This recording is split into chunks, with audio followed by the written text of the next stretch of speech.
안녕하세요. 뉴스레터 K 진행하는 전종철입니다. 6.3 지방선거가 한 달 앞으로 다가왔습니다. 민주당은 지난 주말부터 영남권을 공략하고 있습니다. 오늘은 부산에서 현장 최고위원회의를 열어서 후보들을 지원했습니다.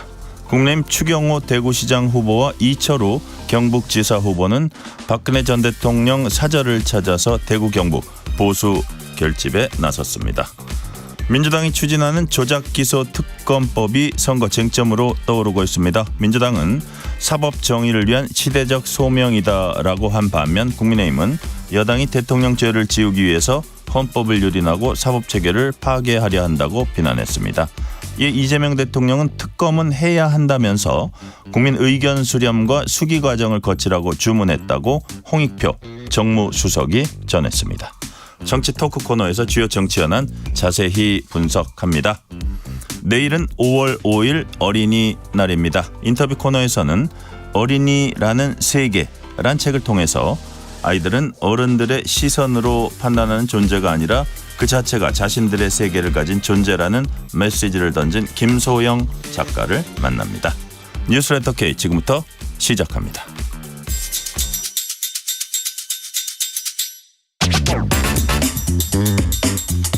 뉴스레터 K 정치 토크입니다. 박성민 전 민주당 최고위원, 신주호 전 국민의힘 상근 부대변인, 이동수 세대정치연구소 대표 나오셨습니다. 어서 오세요. 안녕하십니까. 자, 지방선거 이제 한 달 남았네요. 어우, 세월이 빠르네. 진짜 이제 한 달 남았는데. 자, 박성민 최고위원님, 지금의 선거 판세. 좀 제가 어려운 질문이긴 하지만 전체적으로 봐서 뭐 어떻게 흐름이나 이런 건 어떻게 평가하세요? 저는 사실 근데 좀 긴장해야 될 때인 것 같아요, 민주당이. 왜냐하면 네. 뭐 사실 이제 대구도 탈환할 수 있느냐, 뭐 부산도 뭐 이겨볼 수 있을 것 같다, 이런 여러 가지 낙관적인 그 시선들이 이제 초반부만 해도 조금 있었는데 네. 사실 지금 좀 긴장감들이 돌아요. 그러니까 뭐 차이가 점점 좁혀지고 있다라는 얘기도 있고, 뭐 각별히 언행을 조심해야 된다 이런 얘기도 나오고 있고, 그러니까 이게 결국 특히 이제 부울경 지역에서 막판 보수 결집 있을 거다라는 예측을 우리가 해왔는데 그게 생각보다 조금 빨리 되고 있는 것 같다라는 생각도 들고, 그래요. 아무리 이제 국민의힘이 자중질환을 하고 변화하는 모습을 보이지 않았다라고 하더라도 지금 이제 민주당이 이길 수 있다라고 자신을 하기에는 다 만만치 않은 지역들이다라는 생각이 들어서 저는 개인적으로 이제 부울경 지역에 좀 집중해서 보고 있고, 사실 서울 같은 경우에도 저는 긴장하고 봐야 된다 이런 생각이 들거든요. 그래서 뭐 곳곳이 다 지금은 정말 다 험지다라는 생각으로 열심히 좀 뛰어야 되는 때인 것 같다라는 생각이 듭니다. 그래요. 한 신조 부대변인 네. 한 두 달 전만 해도 박지원 의원이 그랬잖아요. 경북 하나 빼고 다 이긴다. 대구 당연히 이긴다 이렇게 말씀하셨는데 네. 여튼 이제 그게 막판에 되면은 뭐 보수가 됐건 진보가 됐건 결집하잖아요. 네. 그런 모습들이 보여서 어쨌든 선거는 끝까지 봐야 된다. 이게 우리의 철칙 뭐 불문율이긴 한데 네. 지금 흐름이나 상황은 어떻게 보세요? 분명히 국민의힘이 열세인 상황에서 시작했던 것은 맞습니다만 점차 그 구도가 바뀌고 있다. 저는 그렇게 봅니다. 특히 민주당에서 계속해서 이야기했었던 것이 내란 정국을 끝까지 지속시켜갖고 무언가 내란을 심판하는 계엄을 계속해서 이제 여기에 대입을 시키려고 했단 말이죠. 근데 점점 그 구도가 깨지고 있다. 특히 이번 지방선거에서 핵심 승부처라고 알려진 서울, 부산, 대구 아니겠습니까? 서울, 부산, 대구에서 각각의 지역 구도, 각각의 지역에서 어떠한 것을 유권자들이 원하시는지 국민의힘 후보들이 상대적으로 민주당에 비해서 훨씬 더 빨리 포착을 한 상황이다. 특히 서울 같은 경우에는 지금 장기 특공 그런 거 관련해 가지고도 이재명 대통령과 여당의 말이 엇갈리고 있지 않겠습니까? 그런 면에서 정원호 후보가 당선된다면 어떠한 부동산 공급책이 있느냐, 이런 점에 있어서 서울 시민들께서 굉장히 큰 의문을 갖고 계세요. 그렇기 때문에 서울 선거에서는 이 구도가 부동산 선거로 바뀌었다. 근데 그 부동산 선거에 있어서 상대적으로 굉장히 유리한 것은 오세훈 현 시장이지 않겠나라는 생각을 좀 하고요. 대구 같은 경우도 그전에는 이제 대구에서 국민의힘을 심판해달라는 그 구호가 먹혔습니다. 김부겸 후보가 주장하는 그 구호가 대구 시민들께 일부 투영이 되긴 했습니다만 너무나도 편향적으로 가게 되고 또 대통령 공소 취소와 관련된 그 특검 그런 문제가 또 있지 않겠습니까? 그러면서 대구에 계신 보수 유권자들, 국민의힘 지지층들이 굉장히 많이 결집하고 있다라고 저는 보고요. 부산 민주당도 마찬가지입니다. 전재수 전 장관과 관련된 그 통일교 의혹 그런 것들에 있어서 민주당은 뭐 철진한 논란이다 이렇게 주장을 하고 있습니다만 그걸 현재 진행 중인 것 같아요. 특히 한동훈 전 대표가 계속해서 전재수 전 장관을 공격하면서 전재수 전 장관과 박형준 시장 간의 그 격차가 많이 줄었다라는 여론조사도 최근에 나오지 않았습니까? 그런 걸로 미루어 짐작했을 적에 분명히 국민의힘이 밀리는 상황에서 출발했던 선거는 맞습니다만 선거일이 점점 다가오면 다가올수록 지방선거의 특성상 지지층들이 더 분노의 투표를 하러 투표장으로 갈 가능성이 농후하다. 그렇기 때문에 저는 충분히 그 핵심 승부처라고 알려진 서울, 부산, 대구에서도 국민의힘이 이길 가능성이 있다고 보고 그 여파가 주변 지자체까지 향하게 되면은 뭐 그 충청권에서도 한두석 국민의힘이 이기고 강원도까지 갖고 오고 하다 보면은 박지원 의원이 말한 그 15대 1 그러한 선거 결과는 이번에 나오지 않을 가능성이 점점 농후해지고 있다고 봅니다. 네. 뭐 한두 달 전만 해도 이거 선거 뭐 야당이 어떻게 치르겠냐 이런 얘기들 많이 했잖아요. 그래서 어쨌든 뭐 다가올수록 또 이제 이게 그래도 좀 끝까지 지켜봐야겠구나 이런 생각들을 하는데 네. 어쨌든 뭐 승패를 가를 뭐 관건이라 그럴까요? 어떤 네. 부분을 유권자들이 볼까요? 저도 이제 앞선 두 분이랑 의견이 좀 비슷한 편이에요. 그러니까 얼마 전까지만 해도 이거 국민의힘 대구 포함해서 다 지겠다, 경북 빼고 다 지겠다 이런 얘기가 나왔는데 지금은 생각보다 좀 해볼만 하겠다는 생각이 들더라고요. 이게 선거를 가르는 요인들로 자주 꼽히는 게 구도, 인물, 이슈 이렇게 있지 않겠습니까? 근데 이제 앞서서 2018년도 지방선거 같은 경우에는 사실 구도, 인물, 이슈에서 당시에 자유한국당이 다 밀렸었거든요. 일단 구도도 이제 문재인 대통령에 대한 지지율이 높았고 뭐 아니면은 인물 경쟁력도 그쪽이 있었고 그리고 이슈 같은 경우에도 그 당시에는 뭐 남북 정상회담, 북미 정상회담이 이제 선거 전에 치러지면서 완전히 판세가 기울었었잖아요. 근데 지금 이제 구도 자체는 민주당이 유리한 건 맞는 것 같아요. 이재명 대통령의 지지율이 굉장히 높은 편이고 정당 지지율에서도 이제 국민의힘보다 민주당이 한 두세 배 앞서는 상황인데 생각보다 지금 인물 경쟁력 측면에서 민주당 후보들이 많이 앞서지는 못하는 것 같은 느낌이 들고요. 그리고 이슈 같은 경우에도 이제 신주호 전 부대변인께서 말씀 주셨던 것처럼 이제 뭐 공소 취소라든지 이런 일들이 계속 반복되다 보니까는 민주당에 딱 유리하지만은 않다. 그래서 저는 국민의힘이 물론 이제 대단히 어려운 선거를 치러야 되지만 2018년만큼 무기력하게 지지는 않을 것 같다 이렇게 전망하고 있습니다. 네. 어쨌든 앞으로 한 달 이제 지켜보는데 그래도 관심 있게 지켜볼 부분들이 이제 많다 그런 말씀이시고요. 황금 연휴 기간에 민주당은 주말부터 영남 공략에 공을 들였습니다. 자, 만약에 민주당이 박성민 최고위원님 대구를 가져온다. 만약 이건 그냥 가정이에요. 그건 어떤 의미입니까? 대구를 가져오면. 뭐 첫 번째는 이제 국민의힘에 대한 사망 선고일 것 같고요. 그리고 이제 두 번째 같은 경우에는 한국 정치에 좀 새로운 가능성이 열릴 것 같습니다. 그러니까 이게 뭐 첫 번째는 다들 이해를 하실 것 같고 이제 텃밭이라고 불렸던 대구를 이제 민주당이 탈환한다라는 것은 뭐 한국 정치사에도 굉장히 뭐 의미가 있는 일이고 국민의힘 입장에서는 굉장히 뼈아플 대목이겠죠. 근데 그것과 별개로 이제 정치적으로 좀 새로운 그 장이 열리고 새로운 그 가능성의 문이 열린다라고 생각하는 것은 일종의 이제 지역주의 타파로 상징될 수 있는 또 다른 시작이 될 것 같고 그리고 김부겸이라는 정치인의 어떻게 보면 새로운 시작이 될 것 같습니다. 그래서 그 험지에서 지금 굉장히 민주당 동지들이 많이 뛰고 계시고 적극적으로 나가서 내가 돕겠다라고 하는 분들도 굉장히 많은 것으로 알고 있는데 그러니까 그런 그 험지에서의 새로운 가능성을 발견하고 또 민주당이 새로운 선택지로 선택을 받는 것 자체가 지금까지의 어떤 뭐 TK는 뭐 국민의힘 거, 뭐 어디는 민주당 거 이런 구도 자체가 완전히 깨지면서 새로운 정치를 새롭게 평가받는 그 대목이 될 것 같아요. 그래요. 자, 이동수 대표님은 지금 민주당이 영남에서 이제 되게 공을 들이고 있잖아요. 네. 공을 들이고 열심히 다니다 보니까 또 이제 구설에도 올랐어요. 구포시장에서 가장 최근의 구설이 어저께 초등학교 1학년한테 60대 정청래 대표와 내일 모레 50인 하정우 후보가 이렇게 뭐 어린이 예쁘다 뭐 이런 거 그 차원이었던 것 같긴 하지만 여하튼 정우 오빠 해봐요 라고 했습니다. 결국 두 사람 모두 사과를 했는데 자 신조 부대변인 네. 오빠 논란 뭐 너무 야당이 침소봉대한 겁니까? 아니면 이건 좀 큰 문제라고 보시는 거예요? 저는 이거는 낙선의 서막이 올랐다고 생각합니다. 사실 이 지역에서 전재수 전 장관이 계속해서 당선될 수 있었던 이유는 그 지역이 민주당 텃밭이거나 민주당을 향한 지지세가 강했기 때문이 아닙니다. 전재수라고 하는 정치인의 주민과 밀접한 스킨십, 그것이 있었기 때문에 전재수 전 장관이 다선을 했었던 것이거든요. 그런 면에서 전재수 전 장관이 그런 말이 유명하지 않습니까? 동네 모든 사람과 형님 누님을 한다.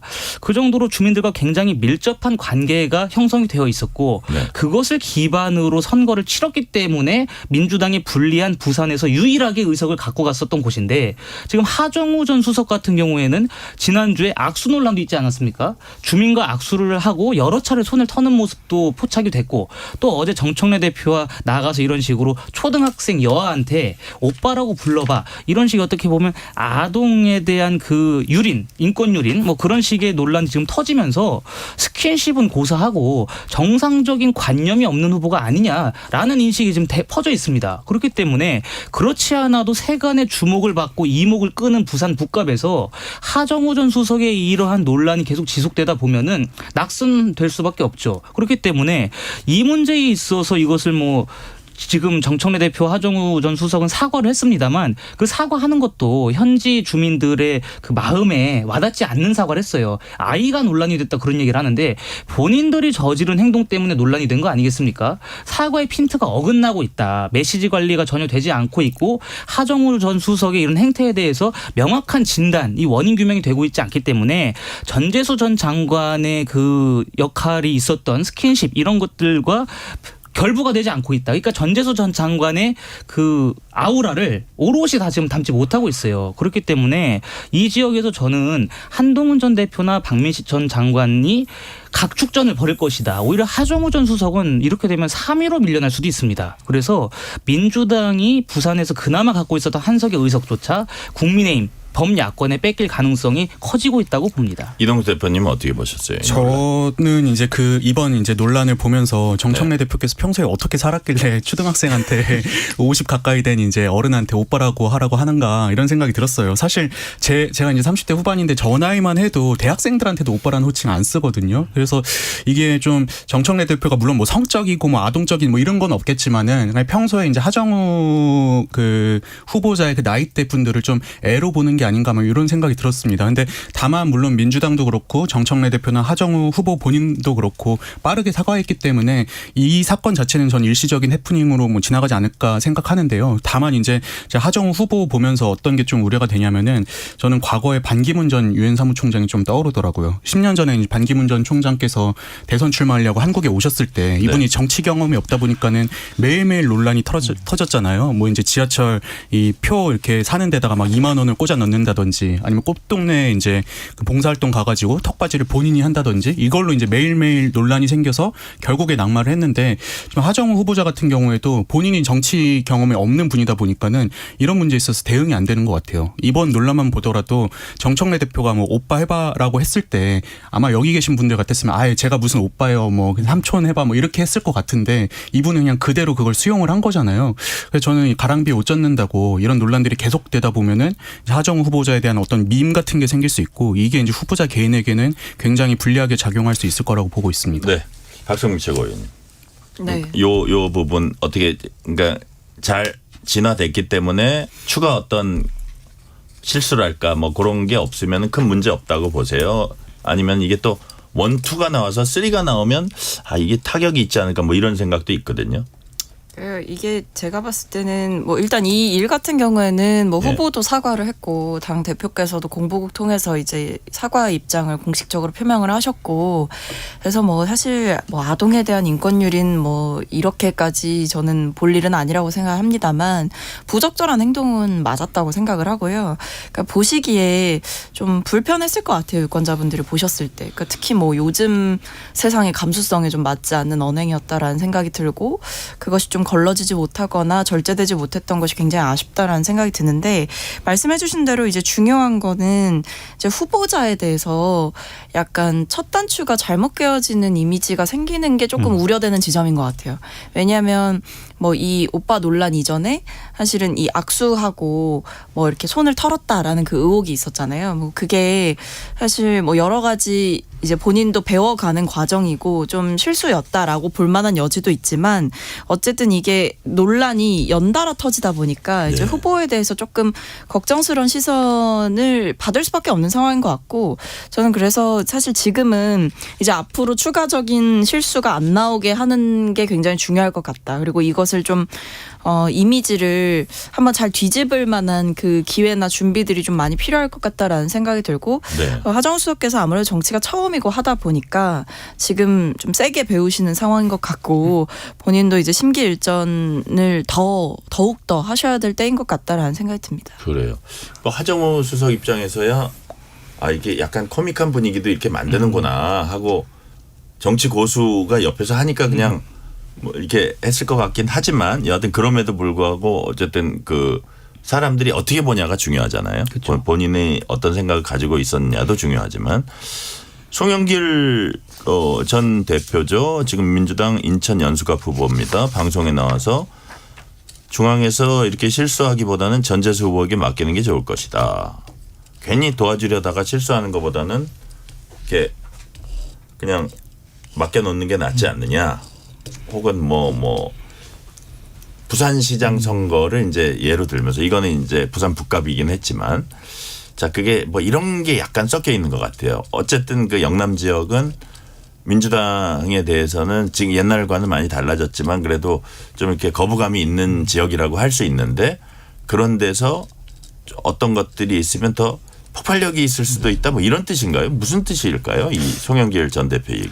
그러니까 2024년 총선을 복귀해 보면 좋을 것 같습니다. 그때도 부산에서 굉장히 민주당 후보들이 앞선다 혹은 우리가 다 많은 의석을 갖고 올 수 있을 것이라는 예상이 많았습니다만 영남 특히 PK 지역에서 문재인 전 대통령이 이렇게 각 후보들을 지원을 하셨거든요. 그러면서 반 문재인 감정 때문에 부울경 지역에서 오히려 결집을 했다. 국민의힘을 향한 역결집이 일어났다라고 네. 하면서 그 전 총선 2020년 총선보다도 더 감소된 의석을 여기서 확보를 했거든요. 민주당이. 그러다 보니까 이 영남 지역에서 당 지도부 혹은 당의 핵심 관계자들이 선거 유세라고 하면서 지원을 하는 건 좋습니다만 그렇게 총 공세를 펼치다 보면은 오히려 국민의힘을 향한 역결집이 일어날 수도 있다라는 것을 우려하시는 것 같아요.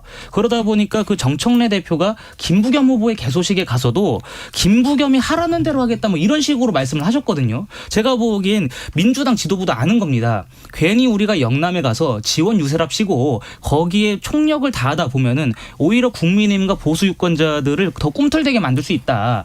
오히려 우리가 가게 되면은 부울경 특히 영남에서 우리가 가져올 수 있을 만한 선거 승리조차도 가져올 수 없을 것이다 라는 예상들이 점점 팽배해지는 것 같습니다. 그렇기 때문에 송영길 전 대표 입장에서도 그렇게 돼버리면 보궐선거는 또 보궐선거끼리 이렇게 또 이슈화가 되지 않겠습니까? 송영길 전 대표는 지금 연수구의 보궐선거로 나갔고 하정우 수석은 북갑의 보궐선거로 나갔는데 보궐선거에 같이 집중이 되다 보면 결국에 부산에서의 동남풍 인천까지 미칠 수도 있다라는 개인적인 불안감도 여기에 표현이 된 거라고 저는 봅니다. 그렇기 때문에 뭐 제가 민주당의 선거를 걱정할 필요는 없긴 합니다만 민주당이 영남에서 의미 있는 성과를 거두고 싶다면 지도부는 영남에 최대한 발을 붙이지 않는 것이 좋다고 봅니다.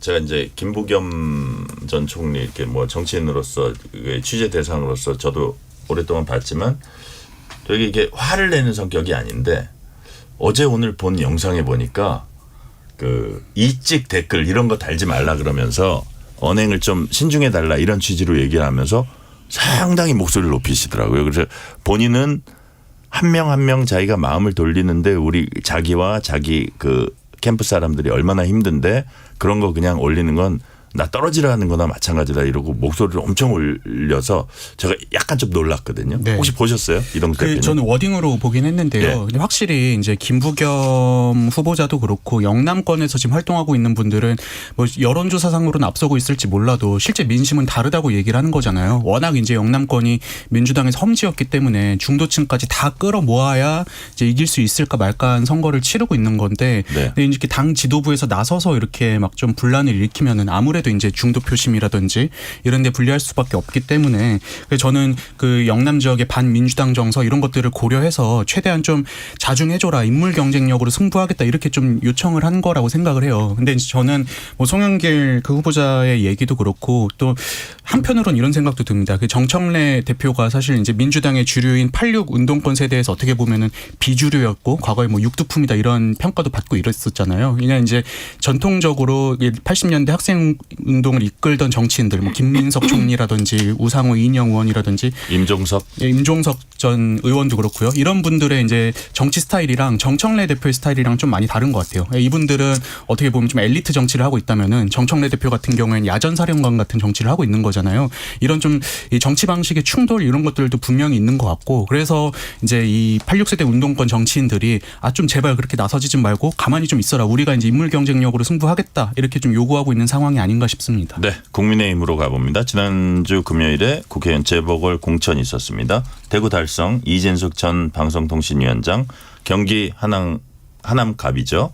이용 전 의원, 윤 전 대통령 호위무사로 불렸습니다.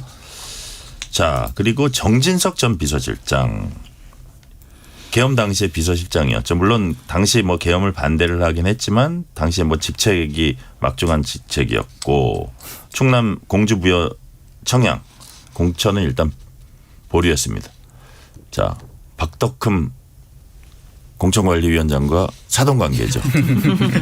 우리 사돈에 대한 공천이 어떻게 될지 이제 봐야 될 텐데, 자, 박성민 최고위원님, 요 그 재보궐 국민의힘 공천 어떻게 보셨어요? 그러니까 이게 지금 상황이 뭐 재보궐 공천뿐만 아니라 뭐 이제 지방선거 후보자들 공천만 봐도 좀 염치 없는 공천을 하고 있다는 생각이 들어요. 그러니까 이른바 윤어게인 공천이 이뤄지고 있다 이런 생각도 드는데 사실 지금 정진석 전 비서실장도 말씀해주신 대로 비상계엄 당시에 그 대통령실의 2인자였거든요.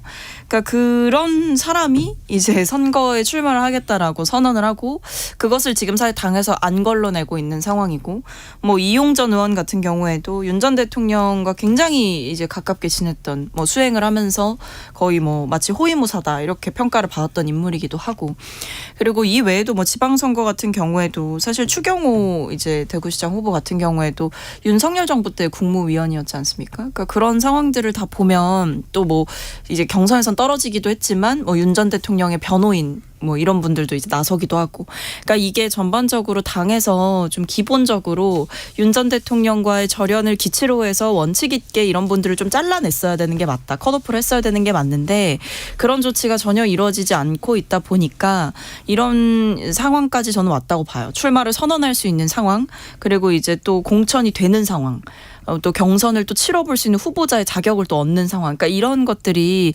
전반적으로 좀 국민들 앞에 너무 염치가 없지 않나.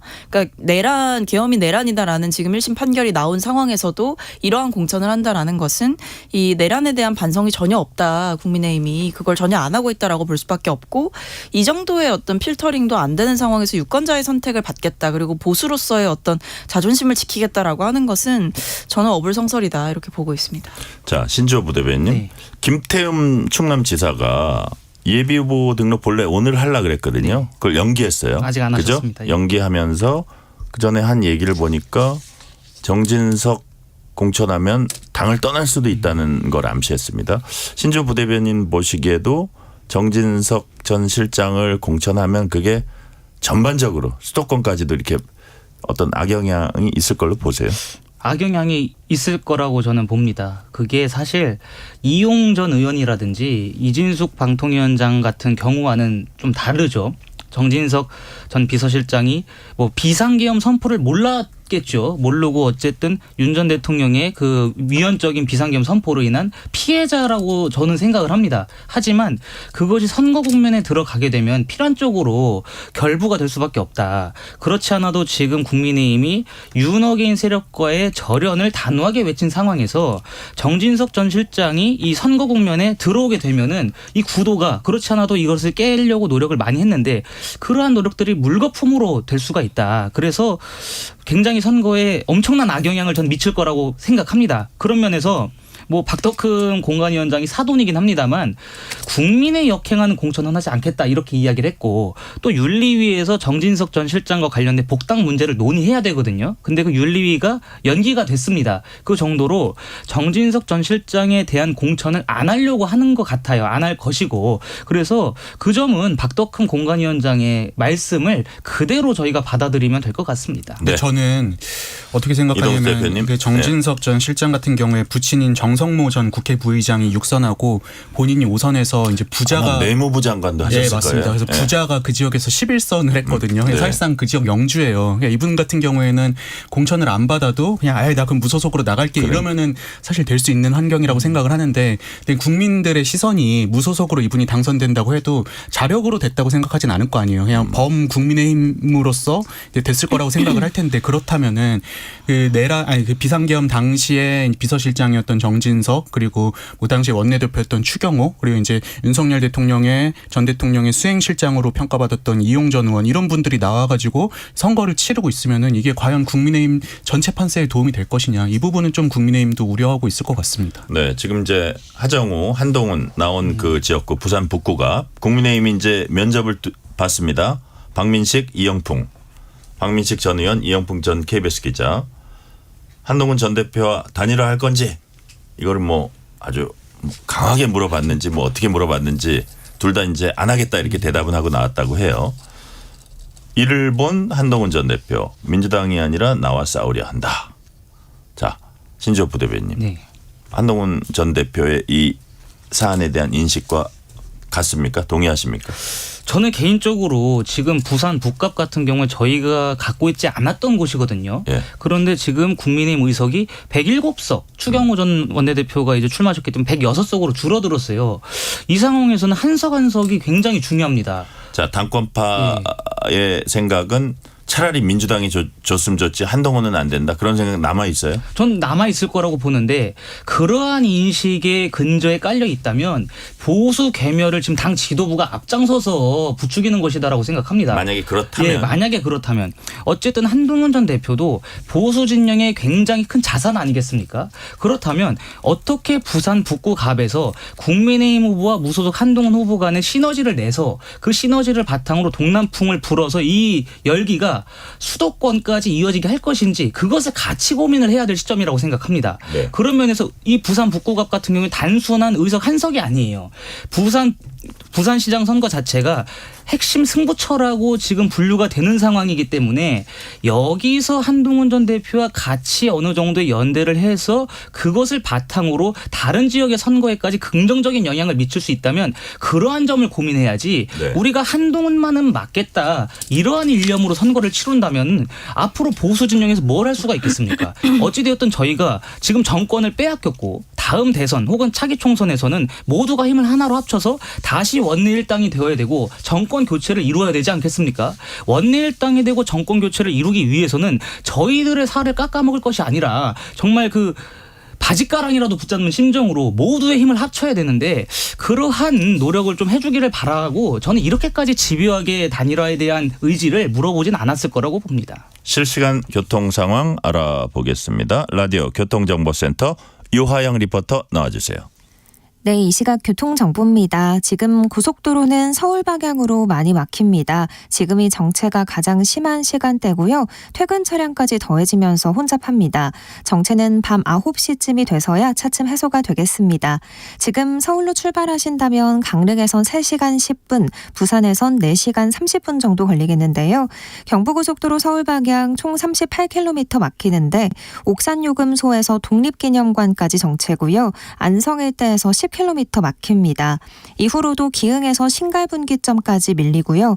서울 양양고속도로 서울 쪽으로 서종에서 화도분기점까지 막히고 더 가서 화도에서 강일까지도 길게 정체입니다. 서해안고속도로 서울 쪽 군산휴게소에서 동서천 분기점까지 막히고요. 이후로 서해대교부터 화성휴게소까지 정체가 깁니다. 서울 시내도로는 올림픽대로 하남 방향 성산대교 4차로에서 사고 나면서 행주대교부터 정체입니다. KBS 교통정보센터였습니다. 퇴근길 당신과 함께 있는 세상 이야기 KBS 1라디오 뉴스레터 K 문자 샵 9730 짧은 문자 50원 긴 문자 100원 어플리케이션 콩은 무료 유튜브 KBS 1라디오 계정 채팅창도 열려 있습니다. KBS 라디오 뉴스레터 K 정치 토크입니다. 박성민 전 민주당 최고위원, 신주호 전 국민의힘 상근 부대변인, 이동수 세대정치연구소 대표와 얘기 나누고 있습니다.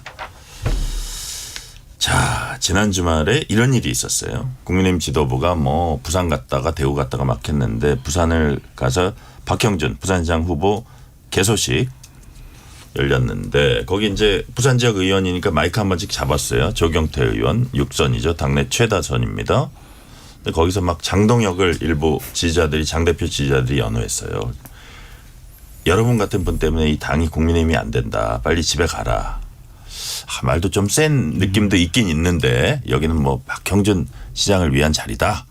박형준을 연호하면 좋지 않냐. 뭐 이런 방법도 있었을 것 같긴 한데 뭐 모르겠어요. 네. 여튼 무슨 뜻인지는 알겠어요. 그 조경태 의원 얘기가. 그랬더니 어쨌든 뭐 박형준 시장이 이걸 꼭 보고 얘기했다기보다 약간 흥분을 해서 정말 이런 적어도 선거 때까지는 분열된 모습 보이지 말자. 자, 이제 그 타이밍은 지났다 이거죠. 예를 들어서 뭐 장동혁이 뭘 잘못했고 뭐 누가 뭘 잘못했고 당권파가 뭐 잘못했고 이 타이밍은 지난 거 아니에요. 추경호 그 후보도 비슷한 얘기를 하더라고요. 네. 갈라지는 모습은 절대로 보이면 안 된다. 이유를 불문하고. 그 부분은 신주호 부대변인도 동의하세요? 당연히 동의합니다. 특히 추경호 전 원내대표나 박형준 부산시장이 이야기하셨던 게 제발 중앙에서 싸움을 멈춰달라. 제발 이렇게 거듭 반복을 하셨거든요.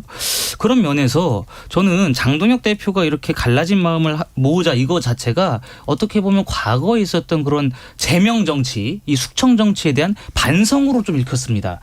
앞으로 남은 기간 동안에는 네. 국민의힘의 분열상을 드러내지 않을 테니까 그 점에 있어서 유권자들께서 당 지도부가 행했었던 그런 여러 정치 행태들에 대해서 감안을 좀 해주시고 반성하고 있다. 그렇기 때문에 우리가 앞으로라도 힘을 하나로 모아서 지방선거 승리를 위한 최선의 노력을 다하겠다라는 의지 표명으로 저는 봤고요. 네. 지금은 조경태 의원처럼 이렇게 가셔서 너무 과하게 비판하시면 안 됩니다. 조경태 의원이 말씀하시는 건 저도 알겠고 현지에 가셨던 당원분들의 마음도 알겠어요. 그런데 지금은 좀 당내에 과열된 그 김을 뺄 때다. 이런 식으로 이 스팀이 계속해서 증기가 남아 있다면 될 선거도 안 됩니다. 저희끼리 분열상을 드러내는 것이 아니라 어떻게 해서든지 하나로 힘을 뭉쳐가지고 박빙 열세인 현 상황을 타개하려고 노력을 해야지 되시 서로 간에 삿대질하고 고성을 질러가면서 내부에서 싸우고 있다는 이미지를 보여줘서는 저는 안 된다고 봅니다. 네.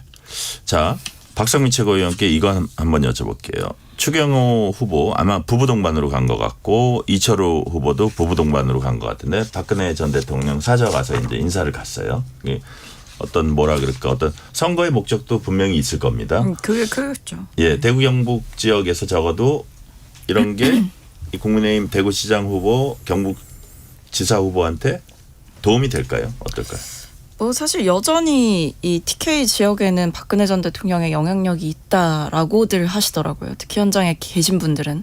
그래서 저는 뭐 아마 그런 정치적인 부분을 고려하고 보수 결집을 노리고 갔을 거다라는 생각이 들고 뭐 엄청나게 큰 도움이 된다라기보다는 좀 일종의 플러스 정도는 되지 않을까 싶어요. 왜냐하면 이제 아무래도 상징성이 그 대구 지역이나 경북 지역에서는 박근혜 전 대통령이 워낙 있기 때문에 이게 만약에 뭐 수도권 선거다였다라고 한다면 오히려 좀 악수가 될 수 있었겠다라고 생각을 해볼 수 있지만 지역의 특성이 있기 때문에 네. 인물의 특성도 있고 그래서 그 점을 고려했을 때는 약간의 좀 보수 결집을 노리고 갔고 어느 정도 작동할 가능성은 있다 싶습니다. 추경호 대구시장 후보 개소식 보니까 뭐 거의 총출동을 했는데 주호영 의원은 보이지가 않고요. 네. 이동수 대표님. 자, 그리고 최근에 이제 어떤 방송에서 보니까 자신이 나가야 김부겸을 이길 수 있는데 이런 얘기를 하다가 상당히 김부겸 후보에게 덕담으로 보이는 그런 얘기를 했어요. 무슨 뜻일까요? 기분 나쁘다는 거 말고는 다른 뜻은 없는 것 같습니다. 그래요? 왜냐면은 지금 주호영 부의장 같은 경우에 뭐 국회 부의장도 했고 또 이제 다선도 했고 사실 어떻게 보면은 뭐 당대표나 대선 주자 정도 빼고는 정치적으로 본인이 이룰 수 있는 커리어는 다 이룬 거잖아요. 근데 네. 이제 이번에 대구시장 한번 해보겠다고 나섰다가 한참 까마득한 후배인 이제 장동혁 지도부에 의해서 지금 좌절된 상황이기 때문에 그냥 기분 나빠서 그냥 안 나간 게 아닌가. 근데 이분은 뭐 당 지도부 지금 눈치 볼 뭐 그런 그 선수는 아니라서 그냥 본인이 하고 싶은 대로 하신 게 아닌가 저는 그렇게 생각합니다. 수도권 국회의원 재보궐선거 최대 격전지로 꼽히는 곳이 경기도 평택을입니다. 미디어 토마토가 뉴스토마토 의뢰로 지난 1일과 2일 경기 평택시 을에 거주하는 만 18세 이상 남녀 804명 대상으로 여론조사했습니다. 무선 ARS 자동 응답 방식으로 진행됐고 자세한 내용 중앙선거 여론조사 심의 홈페이지 확인하시면 됩니다. 조사 결과 김영남 28.8, 유의동 22.5, 조국 22.2, 황교안 자유와혁신 후보 8.9, 김재현 진보당 후보 8.8. 와, 만만치 않아요. 나머지 두 분도 10% 가깝습니다. 그러니까요. 자, 이른바 이제 3강 2중이라고 부르죠. 이렇게 하면 보통 3강 2중이라고 하는데 세 명도 뭐 28, 22 하지만 제가 보기엔 이게 오차 범위 내고 이거는 누가 앞섰다고 할 수도 없습니다. 오차 범위 내 접전. 요건 짤막하게 한 말씀씩. 자, 먼저 이동수 대표님. 의미가 뭡니까? 저는 근데 유이동 후보가 생각보다 지지율이 안 나오긴 한 것 같아요. 다만 이제 압도적으로 지금 나서고 있는 사람이 없는 거잖아요. 네. 그런 만큼 범 여권에서의 경쟁이 굉장히 치열해질 것 같습니다. 특히 이제 김용남 대 조국 이 대결과 갈등이 첨예해질 것 같고요. 네. 그러다 보니까 오히려 유이동 후보에게는 어부지리에 좀 찬스가 갈 수도 있지 않을까. 여기는 끝까지 되게 지켜봐야 될 지역구인 것 같습니다. 네. 박성민 최고위원 보시기에 이게 나중에 단일화라는 게 이게 보수 진영도 그렇고 진보 진영도 그렇고 단일화 이슈가 있거든요. 자, 좀 이렇게 벌어지고 이래야지 단일화가 쉬운데 비슷하게 막판까지 가면 그것도 쉽지 않거든요. 진보 진영에서는 끝까지 그냥 가도 누군가 하나는 이길 수 있다. 그렇게 보시는 거예요. 아니요, 근데 사실 현실적으로 수치를 보면 뭐 그렇게 낙관하기는 힘든 수치인 것 같아요. 예, 예. 그러니까 물론 이게 뭐 그래도 민주당 후보가 가장 앞서지 않느냐라고 하실 수 있는데 또 이제 막상 이제 투표장에 가면 여론조사에 반영이 안 됐던 내용들도 나올 수가 있고 또 어떨지 모르는 거기 때문에 사표 방지 심리도 작동할 수 네. 있고 그래서 저는 뭐 절대 뭐 단일화를 안 해도 뭐 특정 후보가 이긴다 이렇게 보여지진 않는데 다만 말씀해 주신 대로 이제 좀 셈법이 복잡해졌죠. 예. 그러니까 이게 진보 진영의 후보가 지금 셋이잖아요. 이제 민주당 김용남 후보, 조국혁신당의 조국 후보, 그다음에 김재현 진보당 후보 이렇게인데 각자 스코어가 이제 있다 보니까 막 특정인에게 몰아주기처럼 단일화가 되기가 힘든 거예요. 그러니까 본인들도 각자 뭐 특히 뭐 진보당의 김재현 대표 같은 경우에는 본인이 이제 해온 게 있기 때문에 그러니까 가장 이제 먼저 가서 미리 이제 텃밭을 닦았잖아요. 그러니까 본인 입장에서는 무조건 뭐 특정 후보에게 몰아주기처럼 본인이 희생을 하기도 싫을 거고 하지만 그런 거에 비해서는 또 입장이 단일화에 좀 열려있는 입장이기도 해요. 네. 그래서 조국 대표 같은 경우에는 사실 오히려 조금 단일화에 거리를 두고 있는 상황이고 그래서 이게 약간 각자 도생처럼 흘러가다가 막판에 얘기가 좀 어떻게 되는지를 봐야 될 것 같다. 근데 그 과정에서는 아마 후보들이 이제 보수 진영의 표가 어떻게 정리되냐를 좀 보고 움직이지 않을까 싶어요. 보수가 단일화를 하면 진보도 사실 그 단일화를 미룰 수는 없을 것 같거든요. 예, 예. 자, 조금 다른 질문인데 조국혁신당은 신조 부대변인 네. 오늘도 또 이제 민주당 김영남 후보 강하게 비판했습니다. 그동안은 조국 저격수 역할을 해온 거 이런 걸 주로 했다면 네. 오늘 나온 얘기는 보니까 국민의힘 있다가 개혁신당 갔다가 민주당으로 왔다가 예. 철새다. 이른바 뭐 철새 논란이라 그러죠. 자주 당적을 옮긴 그런 행태를 비판을 했는데 유이동 국민의힘 후보가 아니라 민주당 후보를 계속 공격하는 이유가 뭐라고 보세요? 그러니까 여기서 방금 나온 여론조사 때문에 전 그렇다고 봅니다. 만약에 조국 대표가 압도적으로 1위에 위치해 있으면 민주당 후보가 아니라 국민의힘을 향해서 총구를 겨누면서 본인이 내란을 종식하겠다, 내란 종식의 선두주자가 되겠다 이런 식의 선거 캠페인을 벌였을 것이거든요. 근데 이 지역이 그렇지 않아도 민주당 출신 의원이 있었던 지역이고 또 본인이 압도적으로 1위를 하는 그러한 여론조사 결과가 발표가 되지 않고 있는 상황에서 지금 일단은 여권에서 그 범여권 안에서라도 일단 1등이 되어야 되겠다라는 심정으로 김용남 의원을 공격하고 있는 것 같습니다. 근데 여기 단일화가 제가 보기에는 안 될 것 같은 게 모든 후보들의 개성이 너무 강합니다.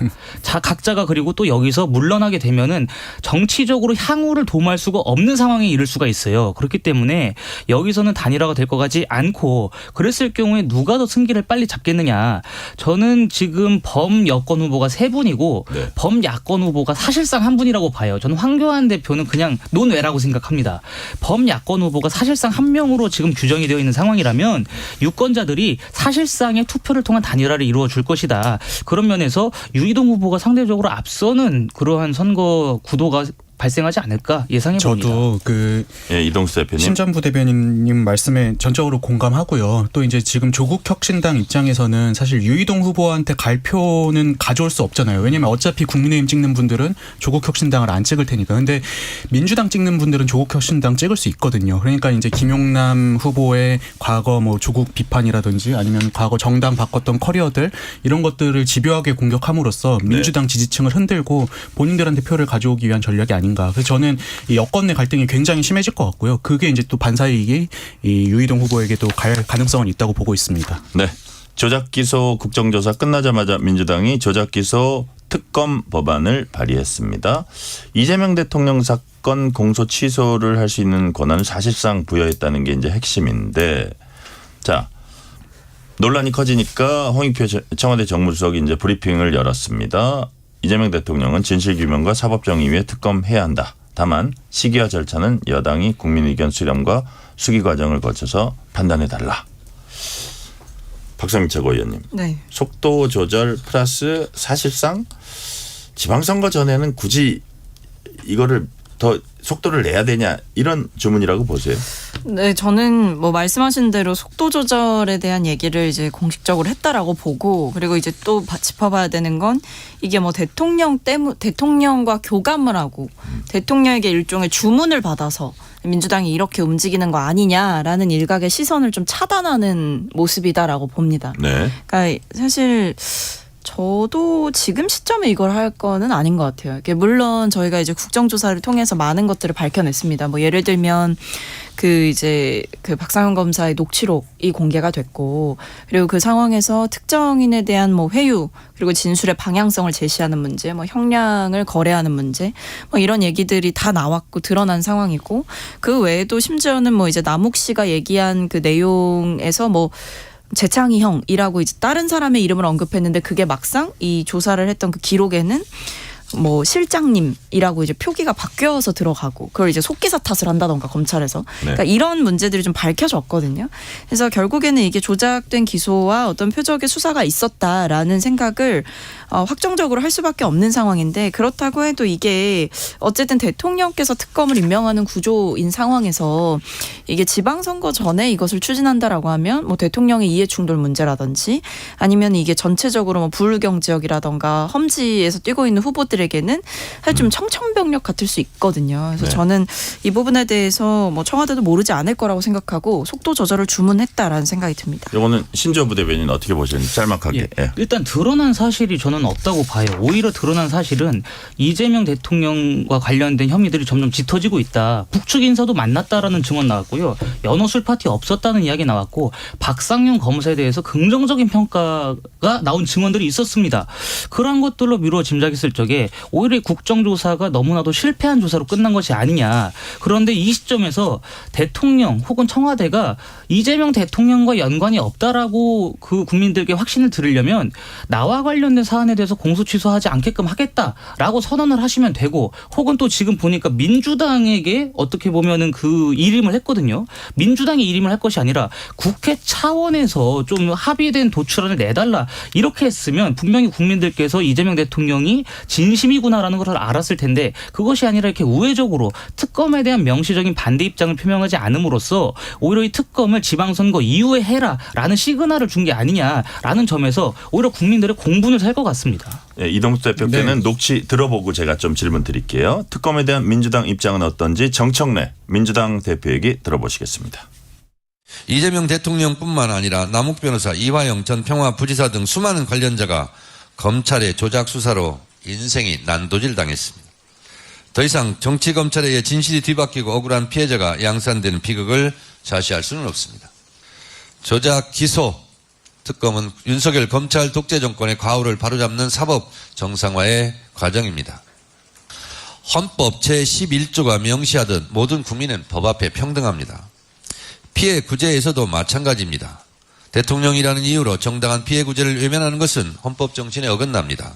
조작 기수로 억울한 피해가 있다면 그 어느 누구라도 명명백백히 진실을 찾고 정당한 보상을 받아야 한다는 사실입니다. 야당은 강하게 반발했습니다. 특히 보수 진영 국민의힘과 개혁신당 수도권 후보자들이 오늘 모여서 조작 기소 특검 즉 공소 취소 움직임에 대해 공동 대응하기로 했습니다. 공소 취소 공동 대응 이런 용어를 쓰던데 이 제안을 한 조응천 개혁신당 경기도지사 후보 목소리 들어보시겠습니다. 임금님의 교지를 받아 그걸 집행하는 한성부윤이나 관살사가 되기 위해 출마한 것은 아닙니다. 저희들은 단호히 지금 우리나라의 자랑스러운 민주주의와 법치주의를 지키기 위해서 이렇게 나섰고 아까 우 시장님께서 잠깐 말씀 주셨습니다마는 관철될 때까지 갈 것입니다.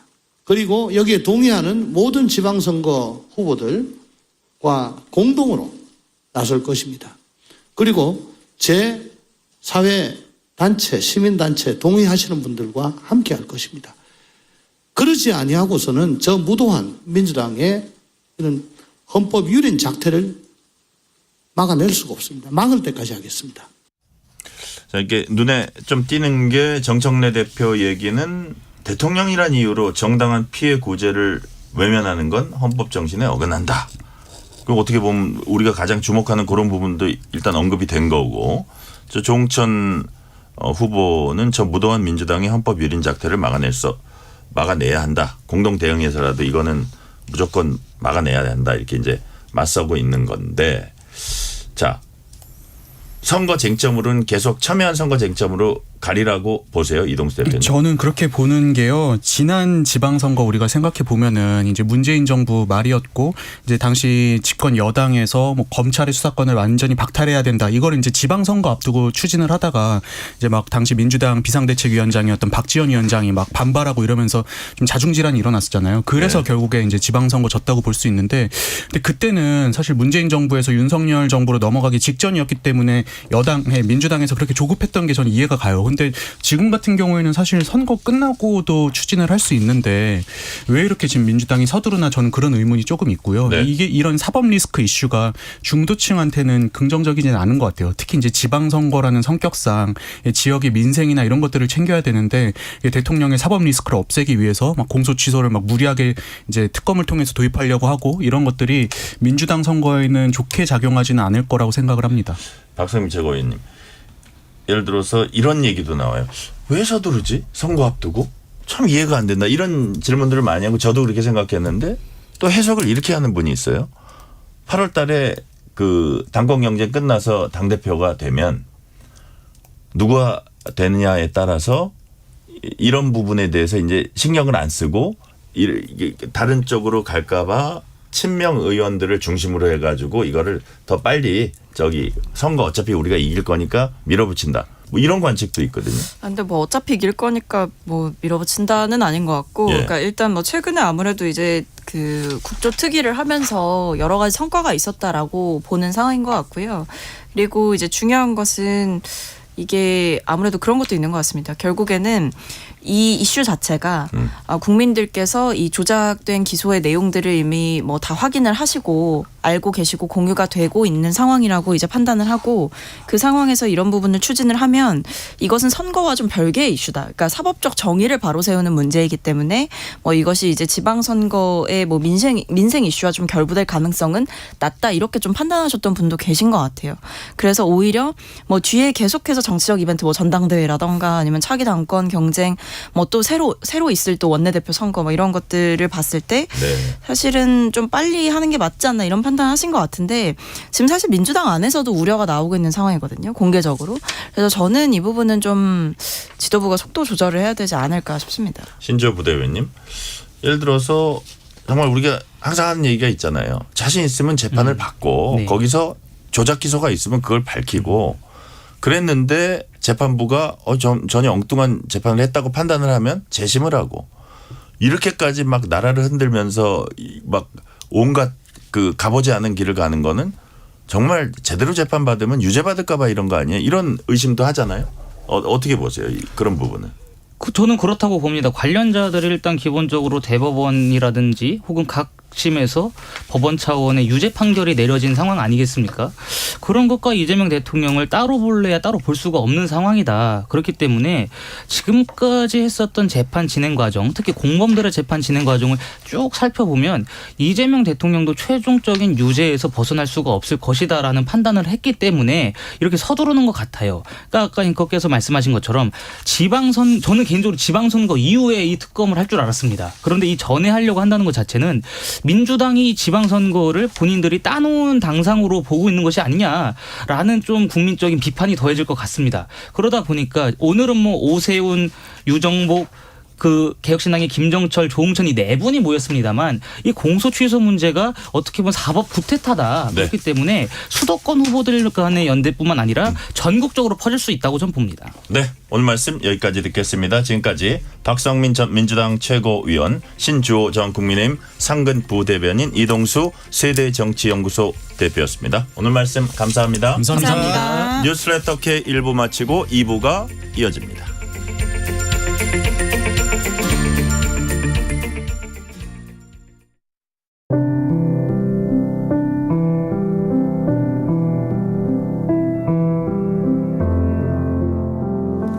KBS 라디오 연중기획 희망충전 대한민국 689번째 이야기. 안녕하세요. 아나운서 유지원입니다. 16살 민규는 할머니, 할아버지, 동생과 함께 살고 있습니다. 부모님의 이혼 이후 아버지는 2년 전 세상을 떠났고 엄마와는 연락이 끊겼는데요. 생계를 책임지는 할머니는 환경미화 일을 하며 버티고 있지만 끊어진 오른손 인대는 치료도 하지 못한 채 오늘도 일을 나섭니다. 병원에 가는 날이면 할머니를 부축하고 느리게 함께 걷는 민규. 병원비 걱정으로 두 사람의 마음은 늘 무겁기만 한데요. 하루하루 기억이 흐려지는 할아버지와 3살 수준에 머물러 있는 지적장애 동생까지 이 모든 돌봄을 혼자 감당하고 있는 민규를 위해 여러분의 관심과 마음을 보내주세요.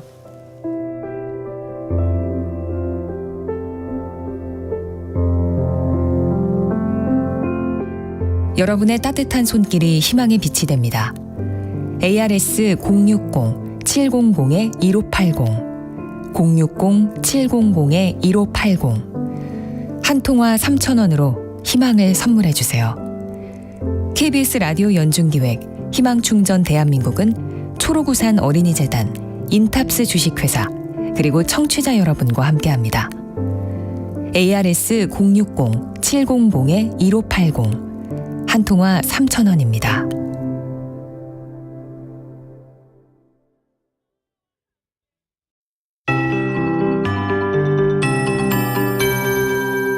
KBS 58분 날씨. 월요일인 오늘 화창하고 선선한 봄 날씨가 이어지고 있는데요. 어린이날인 내일부터 모레까지 전국이 대체로 맑겠습니다. 내일 낮 기온은 오늘보다 조금 더 올라서 평년 이맘때처럼 포근하겠는데요. 낮 기온 서울과 춘천 22도, 대전과 광주, 강릉 23도, 대구 24도로 오늘보다 1도에서 4도 정도 높겠습니다. 다만 모레까지 내륙을 중심으로는 낮과 밤의 기온차가 15도 안팎으로 크게 벌어져 옷차림에 유의하셔야겠는데요. 아침과 저녁에는 얇은 겉옷이 필요하겠습니다. 내일 아침 기온은 서울과 대전 8도, 광주와 대구 7도로 오늘보다 조금 더 쌀쌀하겠습니다. 옷차림에 유의하셔야겠습니다. 내일 서쪽 지역을 중심으로는 안개가 끼는 곳이 있겠습니다. 서해상에도 바다 안개가 끼는 곳이 있겠는데요. 교통안전에 유의하셔야겠고요. 해상교통 이용하시는 분들도 사전에 운항 정보를 잘 확인하시기 바랍니다. 또 내일은 중부 서해안과 강원 산지, 동해안을 중심으로 바람이 순간적으로 초속 15에서 20m 안팎으로 강하게 부는 곳이 있겠습니다. 동해안에는 높은 너울성 파도가 밀려오겠습니다. 현재 서울의 기온은 18.3도, 습도는 32%입니다. 조하늘입니다.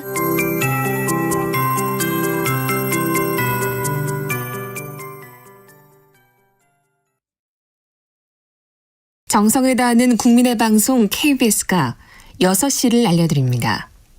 AM 711kHz, FM 97.3MHz, KBS 1라디오입니다. HLKA.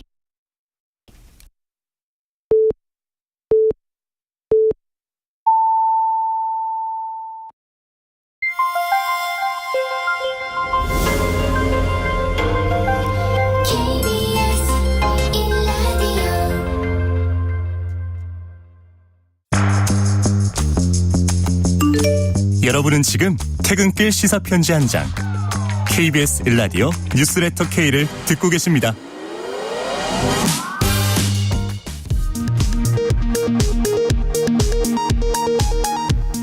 이 시각 라디오 정보센터 뉴스입니다. 6.3 지방선거를 30일 앞두고 이른바 조작기소특검법이 선거 쟁점으로 떠오르고 있습니다.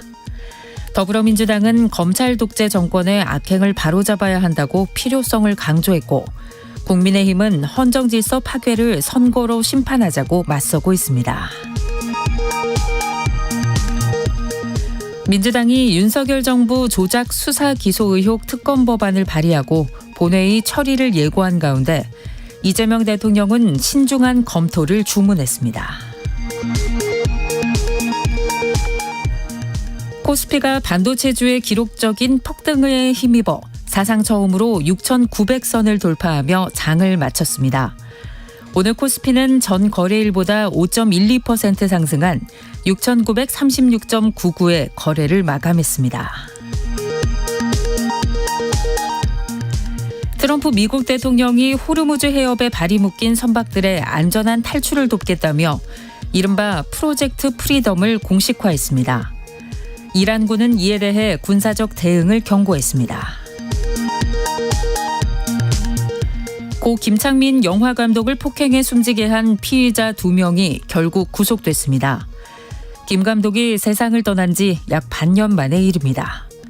지금까지 라디오 정보센터 뉴스 편유희였습니다.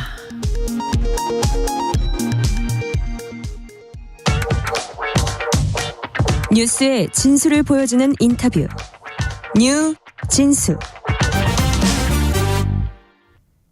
내일은 어린이날입니다. 어린이날이 생긴 지도 100년이 넘게 지났지만 지금 우리들은 아이들을 정말 제대로 보고 있는 걸까요? 오늘 인터뷰 코너에선 이 질문에 대한 답을 찾기 위해서 어린이라는 세계를 쓴 김소영 작가를 모셨습니다.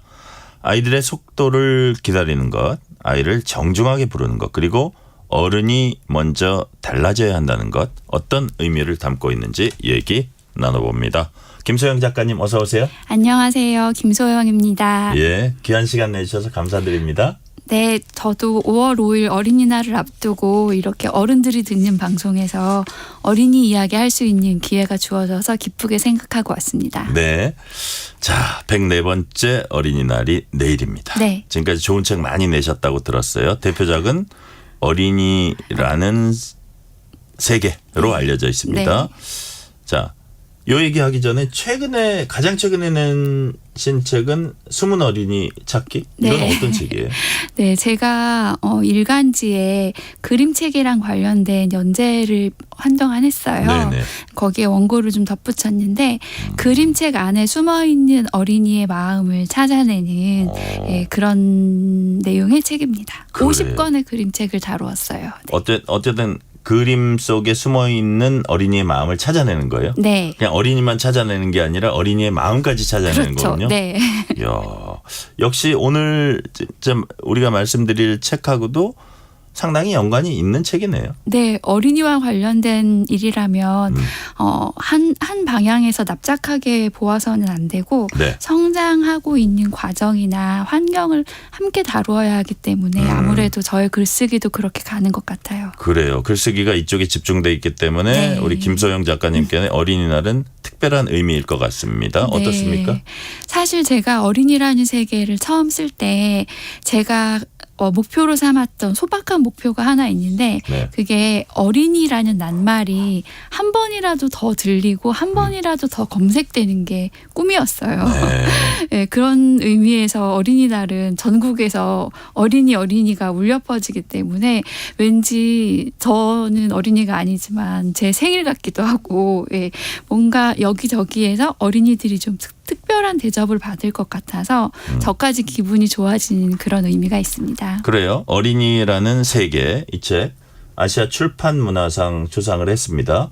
수상할 때 뭐라 그럴까요? 그 상을 줄 때 거기서 무슨 평가를 하는 게 있잖아요. 왜 네. 상을 줬는지. 왜 상을 줬습니까? 이 어린 세대들을 대하는 방식이 달라져야 된다라는 건 네. 대한민국뿐만 아니라 아시아 전체에서도 다시 한번 생각을 해볼 만한 문제이고 또 어린이를 대하는 방식이 너무 유교적이라든가 아니면 너무 교육에만 치우쳐 있다든가 하는 부분들을 같이 점검해 보자는 뜻으로 주신 것으로 알고 있습니다. 네. 아시아 공통의 주제고 어쩌면 세계 공통의 주제일 수 있다. 네. 그런 취지로 말씀해 주신 것 같고요.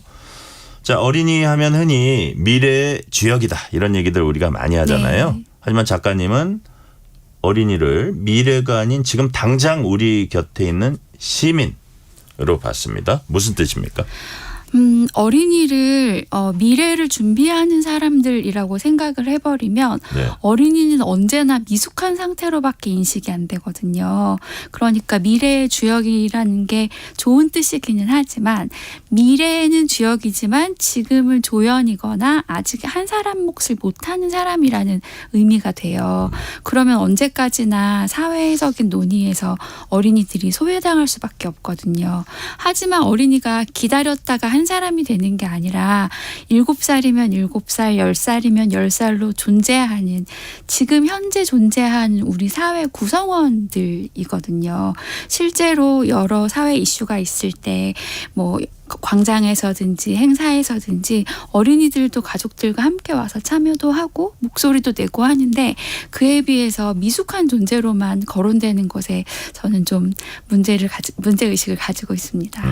미숙한 존재가 아니라 그 자체로서는 어떤 자기의 완성은 있고. 아니지만 그렇죠. 상당히 의미 있는 네. 존재인데 네. 그러니까 이게 밑으로 좀 보고 아이고 너는 어리니까 네. 큰 역할 못하지. 네. 근데 그 자체로서 역할을 하는 거예요. 그렇죠. 그리고 어른들도 얼마나 모자란 사람 많습니까? 근데 마치 어른은 되게 완벽에 네. 가까운 것 같고 어린이는 생리적으로 모자란 것 같다. 네. 그건 아니라는 거죠. 그렇죠. 또 한 가지는 또 어른들이 말하는 대로 어린이가 미래에 정말 주도적인 역할을 하기 위해서는 거기에 필요한 논의를 지금부터 해야 되거든요. 그러니까 그 해당되는 당사자들이 이 미래를 설계하고 준비하는 이 여러 단계에서 직접 참여하는 게 너무 당연한 일인 것 같아요. 어린이라고 하면 되게 모호하게 느껴지지만 어떤 어린이는 5년만 돼도 어른이고 어떤 어린이는 10년만 돼도 어른이 금방 되거든요. 네네.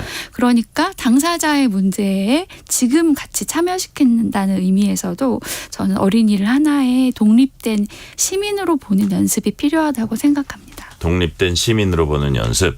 그냥 그 어린이 자체가 훈련하는 것뿐만이 아니라 어른들이 어린이를 보는 시각이 네. 독립된 개체 자기 역할을 어떤 의미에서건 충분히 할 수 있는 네. 주체로 보는 게 필요하다. 네, 그렇게 그런- 생각합니다. 그래요. 저서에서 애들이란 말보다 어린이라는 표현을 정중하게 쓰는 것이 중요하다고 하셨습니다. 네. 우리 옛날엔 꼬마란 말도 많이 썼는데 네. 언제부턴가 방송에서 꼬마라는 말은 네. 사실 우리가 안 쓰기 시작했어요. 네, 왜냐하면 네. 그게 너무 이렇게 지금 낮춰보는- 말씀하시는 거하고 비슷한 거예요. 네. 그러니까 요거를 어린이를 이렇게 귀엽게 부르는 거하고 네. 거기에 담긴 인식하고는 또 다르니까. 그래서 그렇죠. 제가 이제 지금 꼬마라는 용어를 쓴 건 그걸 안 쓴 지가 꽤 네, 오래됐다는 얘기를 하기 맞아요. 위해서 이제 말씀드린 거고. 자, 작가님은 애들이란 말보다 어린이라는 표현 좀 더 이렇게 격식이 있고 정중한 표현을 하는 게 중요하다. 이런 네. 취지로 말씀을 하셨거든요. 네. 자, 그렇다면 우리가 이 아이를 애들, 요즘 애들 이렇게 부르거나 네. 그거보다는 어린이. 여기 계신 우리 어린이는 네. 자, 오늘 이 행사에는 왜 왔어요? 이렇게 네. 이렇게 네, 물어봐야 맞아요. 된다는 거죠. 저 잘하죠. 너무 잘하셨어요. 예. 이렇게 예. 물어봐야지. 예습을 잘해오신 것 같아요. 우리 애들은 오늘 왜 왔어? 이거보다는 네. 여기 계신 이 어린이는 네. 여기 이 행사에 오신 이유가 뭡니까? 이렇게 네. 말 한마디를 해도 그 한마디 용어를 써도 정중하게 네. 할 필요가 있다. 네. 그 이유는 뭡니까? 사실 아이라고 한다고 해서 그 의미가 달라지는 건 아니고 저도 필요한 때는 아이라는 말도 쓰고 애들이란 말도 쓰긴 쓰죠. 예. 그런데 어린이라는 낱말 자체가 워낙에 특별하기 때문에 이 말을 꼭 살려서 쓰려고 하는 거거든요. 네. 너무 잘 아시다시피 어린이라는 말을 안 쓰던 말을 쓰기 시작한 것은 일제강점기 어린이 사회운동가들의 덕분인데요. 예. 방정환 선생님을 필두로 해서 많은 운동가들이 이제 어린이라는 말을 쓰기 시작했어요. 그 이유가 일제강점기에 그 폭력에 가장 쉽게 노출되었던 어린아이들, 길에서 굶어 죽기도 하고 어디 가서 고된 노동에 시달리기도 하고 팔려가기도 하고 그러면서도 일제강점기에 일본식의 교육을 받고 있는 어린이들을 보면서 이들을 구하지 않으면 조선의 독립이 요원하다. 그리고 독립이 되더라도 제대로 된 그 생각을 가지고 있는 건강한 어른이 없다. 무지하게 깊은 생각을 가졌군요. 그렇죠. 예, 아주 예. 큰 의미를 오. 가지고 예. 원래 잘 안 보이던 세대들 그전에는 험하게 불리던 아이들을 네. 어린이라는 정식 명칭으로 하나의 계층화한 거죠. 그렇기 때문에 이 어린이라는 낱말에는 어린이를 높인다는 뜻, 사회적인 뜻 뿐만 아니라 그간 우리 선배 어린이들이 살아남아서 그런 식으로 또 일제강점기에 살아남은 어린이들이 예를 들어서 한국 전쟁 때 버림받은 어린이들을 구하고 네. 또 그 어린이들이 자라서 또 가난한 어린이들을 구하고 하는 식으로 그렇게 생각하면 저는 한국 인류의 역사가 어린이들의 역사라고 봐도 무방하다고 생각합니다. 그래요. 인류의 역사는 어린이의 역사다. 우리 선배 어린이들이 많이 네. 계셨군요. 생각해 보니까. 네, 그렇죠. 예? 네.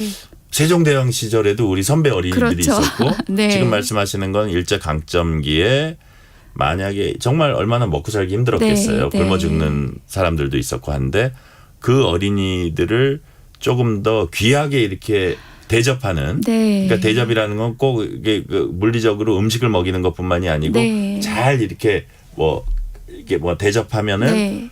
그 사람들이 더 이렇게 뭐라 그럴까요? 인격체로서 잘 커서 네. 그래서 그 다음 세대에서 그야말로 아까 미래 동량 네. 그랬는데 정말 결과적으로 큰 네. 역할을 할 수 있고. 네. 근데 실제로 거기에 중요한 게 현재가 중요하군요. 그렇죠. 예. 실제로 방정환 선생님이 그 네. 어린이 선언문을 발표하실 때 어른을 위한 버전이 있었고 어린이를 위한 버전이 있었어요. 어린이들에게도 몸가짐을 바르게 하고 우더른을 공경해야 되고 예. 위험한 데서 놀면 안 되고 존댓말 잘 써야 되고 그런 것들을 가르치셨거든요. 그러니까 그게 한 어린이를 몇 년도 얘기입니까? 22년에 1922년? 네. 그러면 지금 2026년이니까 100년 전, 그게 104년 됐으니까. 네, 그렇습니다. 이야, 네. 그러니까 무시무시한데요? 굉장히 예. 앞선 생각이었고 전 세계적으로도 거의 초반에 어린이라는 세대를 발견한 분이라고 할 수도 있어요. 그래요. 자, 책 내용 중에 이런 게 있습니다. 우리가 서투르다 하는 거 명사형이 서툼인데 네. 자, 신발끈을 묶는 어린이의 서툼을 묵묵히 기다려 주셨던 얘기. 그게 네. 이제 아주 따뜻한 부분이었는데 우리 이렇잖아요. 모든 게 빨리빨리 네. 막 사교육 시달리면서 모든 거 잘해. 이거 잘해내야 돼. 너. 막 이렇게 어떻게 보면 압박하고 네. 요구하고 막 숨드시기 힘들게 아이들의 속도를 요구했는데 그러지 말고 기다려준다는 건 아이들에게 어떤 의미고 또 어른에게는 어떤 의미일까요? 아주 사소하고 구체적인 예가 이제 그 책에서도 쓴 신발끈 묶는 시간인데요. 어린이들이 신발끈 묶는 게 어려워요. 네. 어린이의 소근육 발달상으로도 그렇고 어린이는 발이 언제나 자라고 있기 때문에 언제나 신발을 신는 조건이 다르거든요. 사실 중년들도 어려워요. 신발끈 묶는 거. 배가 나와서. 조금 다르죠 그거는. 예. 많이 다르네요. 예, 예. 네, 그런데 언제나 그 어른들이 빨리 신발 신어 꾸물거리는 것처럼 보이거든요. 어른들이 그렇게 보이죠. 보기에는. 근데 실제로 어린이를 기다려주다 보면 그게 그렇게 막 아주 오래 걸리지는 않아요. 한 1, 2분, 길어야 1, 2분인데 뒤에서 천천히 해라고 한마디만 해주어도 어린이들이 좀 마음 놓고 실수를 오히려 줄이면서 자기가 한번 해보는 거예요? 네, 자기가 할 수 있거든요. 근데 재미있는 건 제가 그렇게 했더니 어린이들이 집에 가서 얘기를 했나 봐요.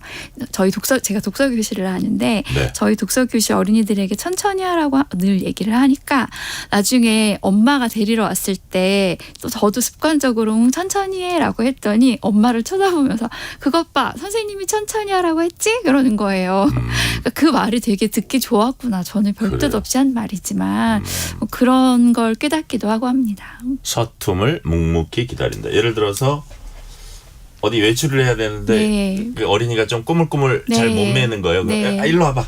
내가 매줄게 네. 하는 것보다 네.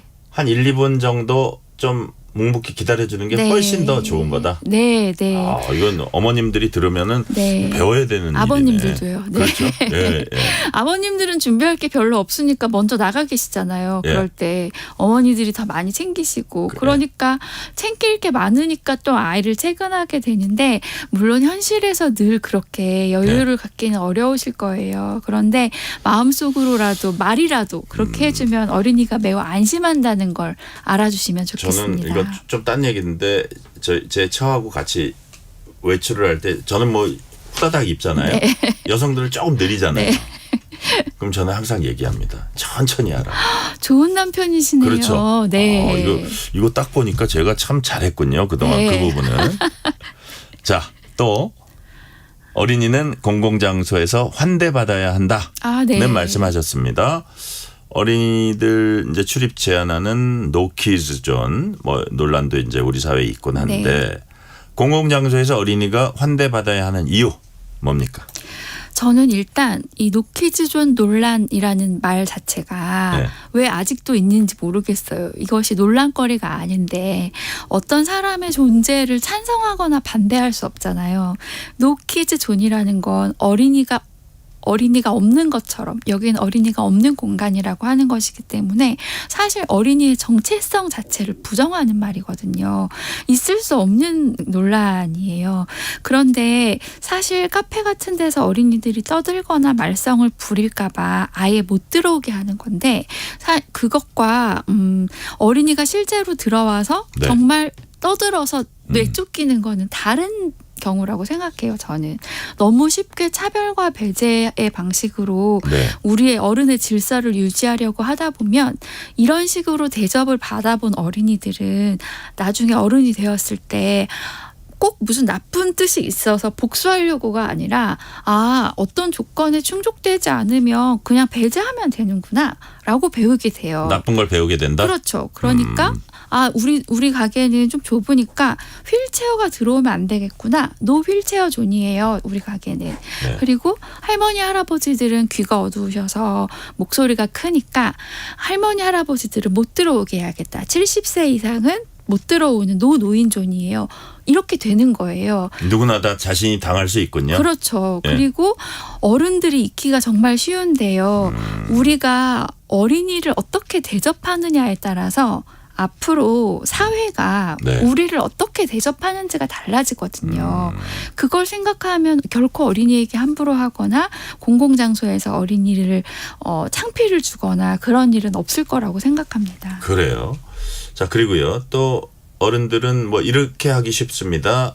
아이들한테 이래라 저래라 막 이렇게 네. 지시하듯이 얘기하는 경우가 많은데 작가님은 정중한 부탁을 네. 제안했습니다. 실제로 어린이들에게 정중하게 이렇게 부탁을 했을 네. 때 그 반응이 막 지시하듯이 하는 네. 거하고 어떻게 다르게 나타납니까? 물론 그런 사례도 많이 있는데 정중한 부탁, 정중한 말투로 한 가지 예를 들어서 말씀을 드려보는데요.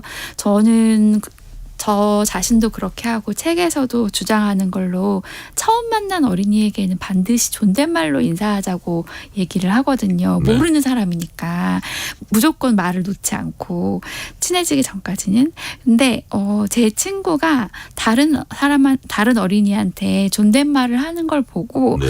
지나가던 다른 고등학생이 와서 어린이한테 어른이 존댓말 쓰는 거 처음 봤다면서 너무 보기 좋다고 자기도 그렇게 해야겠다고 했다는 거예요. 그래요? 예. 예. 그러니까 존댓말을 쓰면 어린이들도 존댓말로 뭘 물어보거나 하면 태도가 달라지거든요. 존중을 받고 있기 때문에. 그리고 제가 차 같은 걸 줄 때 차 받침이 있는 그 찻잔에 그 커피잔 같은 데다가 코코아를 타주는데 네. 그러면 그걸 안 떨어뜨리려고 굉장히 조심해서 마셔요. 지금까지 한 번도 잔을 깬 어린이가 없어요. 어머니 아버지들은 너무 걱정하시는데 네. 그러니까 플라스틱 잔이 아니라 도자기 잔에 음료를 대접받을 때의 기쁨 그런 것들이 어린이를 또 빨리 성장시키기도 하는 것 같아요. 그래요. 자, 어린이를 너무 이렇게 실수만 많이 하고 부족한 존재가 아니라 잘할 수 있는 그런 존재로 보자. 네. 이런 취지의 말씀 같고요. 네. 자, 그리고 예전에 골목이나 놀이터 아이들 흔히 볼 수 있었어요. 근데 요즘 아파트 놀이터도 이렇게 지나가다 보면 텅 비어 있는 경우가 예, 많지 많고요. 않습니다. 예. 대신 아이들은 학원 차에 타 있거나 네. 스마트폰에 빠져 있거나 합니다. 네. 자, 아이들이 뛰어놀 물리적인 공간을 잃어버리면 이게 뭐 성장이랄까 어떤 영향을 미칩니까? 일단 물리적인 공간에서 몸으로 논다라는 건 네. 신체의 발달에도 당연히 큰 영향이 있지만 이 모든 놀이는 경쟁의 요소가 있기 때문에 경쟁하고 싸우고 화해도 해보고 원래 내 편이 아니었던 애랑 협력도 해보고 그러니까 서로 탓도 해보고 그랬다가 다음날 잊어버리고 또 같이 놀고 하는 이런 과정이 있게 마련인데 그런 커뮤니케이션의 기술을 많이 잊게 되죠. 또 한 가지 안타깝게 생각하는 것은 옛날에는 그 마을이 아파트 단지보다도 이렇게 평평한 주택 단지가 많았기 때문에 예, 이렇게 어느 집에 어떻게 살고 있는지가 훤히 들여다 보이는 주택 구조였는데 아파트 단지가 대단지로 형성되면서부터는 누가 어디서 어떤 삶을 살고 있는지를 상상할 수 없게 되었어요. 근데 어린이들이 놀다 보면 그 노는 아이의 어떤 현재의 생활 그리고 이 노는 아이의 동생이나 누나나 형 그리고 네. 데리러 오는 엄마 아빠 그런 식으로 서로의 가족이나 아이를 통해서 이웃 관계도 생기게 마련인데 그렇죠. 예, 그런 것들이 다 스마트폰이나 이런 스마트 기기 속으로 흡수되는 것 같아서 개인적으로는 무척 걱정하고 있습니다. 그래요. 네. 자, 그리고요. 이게 기술이 아이들을 너무 빨리 어른으로 만들지 네. 않나 이런 좀 걱정들이 네. 우리가 있잖아요. 네, 네. 자, 이런 그 분위기, 이런 흐름, 사회 흐름 속에서 어린이다움은 네. 어떤 거라고 보세요? 좀 지켜야 할 어린이다움. 많은 분들이 처음에는 이런 뭐 미디어의 급속도로 미디어가 발달하는 것이라든가 아이들 개인에게 스마트 기기가 주어지면서 정보가 많아지는 것 거기에 정신이 너무 많이 빼앗기는 것을 너무 염려하시고 이것 자체를 늦추거나 이것 자체를 막거나 하는 식으로 어린이와 스마트 기기 알고리즘 형식을 이제 분리시키려고 많이 노력을 그렇죠. 하셨어요. 예, 예. 초기에는. 그런데 너무너무 잘 아시겠지만 그건 불가능한 일입니다. 어린이들이 어떤 방식으로든 전 세계에서 일어나는 일을 동시에 알고 있기 때문에 나 하나 막는다고 해서 우리 집 아이만 막는다고 해서 이게 뭐 관리가 되는 그런 것이 아니에요. 저는 그보다는 오히려 부모님들이 아이와 함께 그것을 배워가는 게 더 중요하다고 생각하거든요. 그러니까 어려운 점은 어른들, 오늘날의 어른들은, 오늘날의 부모들은 어렵게도 자기들은 배워본 적이 없는 걸 아이들한테 가르쳐야 돼요. 자기들은 교육받은 적이 없는데. 그래서 힘들긴 하지만 대신에 같이 공부하면 되는 거죠. 그게 진짜 잘 가르치는 거예요. 네. 잘 모르는 거를 잘 가르치는 그렇죠. 거. 맞아요. 맞아요. 그리고 모르는 건 아이에게 배우기도 하고 네. 그러면서 중요한 건 아이가 지금 미디어를 통해 무엇을 접하고 있는지 부모님이 아시는 겁니다. 그러다 보면 이건 지금 어린이에게 적절한 것, 이 수준은 지금 좀 너무 빠른 것, 이런 것에 대한 판단을 부모와 아이가 함께 나눌 수 있기 때문에 네. 어떤 것이 어린이다움이다라고 고정하기보다 계속 변화해가는 이 속도를 따라잡고 맞춰가면서 이런 게 진정한 미디어 리터러시거든요. 네. 그래서 그런 거를 부모님들도 같이 공부를 하셔야 된다. 저희가 강의 때마다 강조하는 내용입니다. 그러니까 네. 부모님들도 같이 공부를 해서 거기 지금 우리 아이들이 뭐 하고 있는지를 정확히 네. 보고 네. 만약에 거기서 부모님 의견에 이런 부분은 조금 좀 무리구나 이런 부분은 네. 아빠 의견은 이런데 이건 어떤 의견도 나눌 수 네, 있고 그죠? 의견도 나눌 수 있고 필요하다면 부모의 권위를 이용해서 네. 못하게 막는 게 필요한 순간도 있겠죠. 예, 근데 그걸 알고 그렇게 하느냐와 모르면서 그렇게 하느냐는 다르다는 거죠. 그렇겠죠. 네. 예. 자, 요즘은 아이들도 경쟁에 이제 치여 삽니다. 그래서 네. 실패를 유독 두려워하는 경향도 있는 것 같고요. 네. 그래서 그럼에도 불구하고 이제 좀 이상적인 건 아이들이 하고 싶은 건 마음대로 해보고 네. 실수도 충분히 해보고 다시 시작할 수 있는 어떤 울타리랄까요? 이런 네. 걸 만들기 위해서 어른들이 해줄 수 있는 게 뭐가 있나요? 사실 지금 말씀하신 게 어린이의 성장에 있어서는 가장 중요한 부분이에요. 우리가 이를테면 내가 태어나기 전에 국가나 어떤 가정을 지정해서 태어난 게 아니잖아요. 예. 그냥 운으로 어느 가정에 태어났기 때문에 한 아이가 처해 있는 환경은 그 아이가 선택한 것도 네. 그 아이가 잘하거나 잘못한 결과도 아니에요. 부모를 지정하지도 않았죠. 그렇죠. 예. 그렇기 때문에 사실은 보통 가정이 하나의 울타리라고 하고 또 5월을 가정의 달이라고 하면서 우리 가족끼리 사이좋게 지내자라고 하지만 실제로는 가정이 그런 울타리 역할을 못하는 경우도 많이 있습니다. 네. 오히려 가정이 더 위험한 경우도 많이 있고요. 그러니까 이런 어린이들이 잘 자라날 수 있는 안전망이라는 걸 네. 가정이라든가 학교에만 맡겨두어서는 저는 안 된다고 생각해요. 학교에서 뭘 가르쳐야지, 학교에서 이걸 책임져야지 이렇게 떠넘기기에는 교사들에게 주어지는 잡무와 네. 책임이 너무나 많고 또 요즘은 마치 교사가 어떤 서비스직인 것처럼 오해되는 경우도 많이 있고 학부모들과의 불필요한 마찰도 많은 것 같아요. 이런 환경에서 국가가 나서지 않고 학교라든가 가정에서 어린이가 잘 실패하고 잘 자라서 사회에 나오기를 바래서는 안 되고 가능하지도 않다고 생각합니다. 저는 네. 그런 의미에서 인디언 속담에서 아이가 하나 자라는데 말 하나가 필요하다라는 말이 오늘날에는 아이가 하나 잘 자라는데 국가가 하나 필요하다고 생각해요. 네. 국가적인 지원으로 공공성의 개념으로 모든 어린이들이 교육적, 문화적, 정서적 혜택을 누릴 수 있게 고안을 하는 게 지금 행정부가 빨리 했으면 하는 일입니다. 네. 자, 관련되는 얘기인데요. 네. 어차피 우리 사회는 어른과 아이가 어우러져서 같이 살아가는 공간입니다. 네. 어린이의 품격 있게 공존하는 성숙한 어른으로 잘 가기 위한 네. 팁은 어떤 게 있을까요? 그러니까 어른이 어떻게 해야 될까 말씀하시는 거죠? 그렇죠. 네. 제가 늘 강의 때 같은 질문을 받거든요. 제가 늘 뭐라고 말씀드리냐면 위선을 떠시면 됩니다라고 말씀을 드려요. 위선? 예. 네. 속으로는 불친절한 사람이고 속으로는 나쁜 사람이어도 뭐 제가 그것까지는 터치하지 않겠다.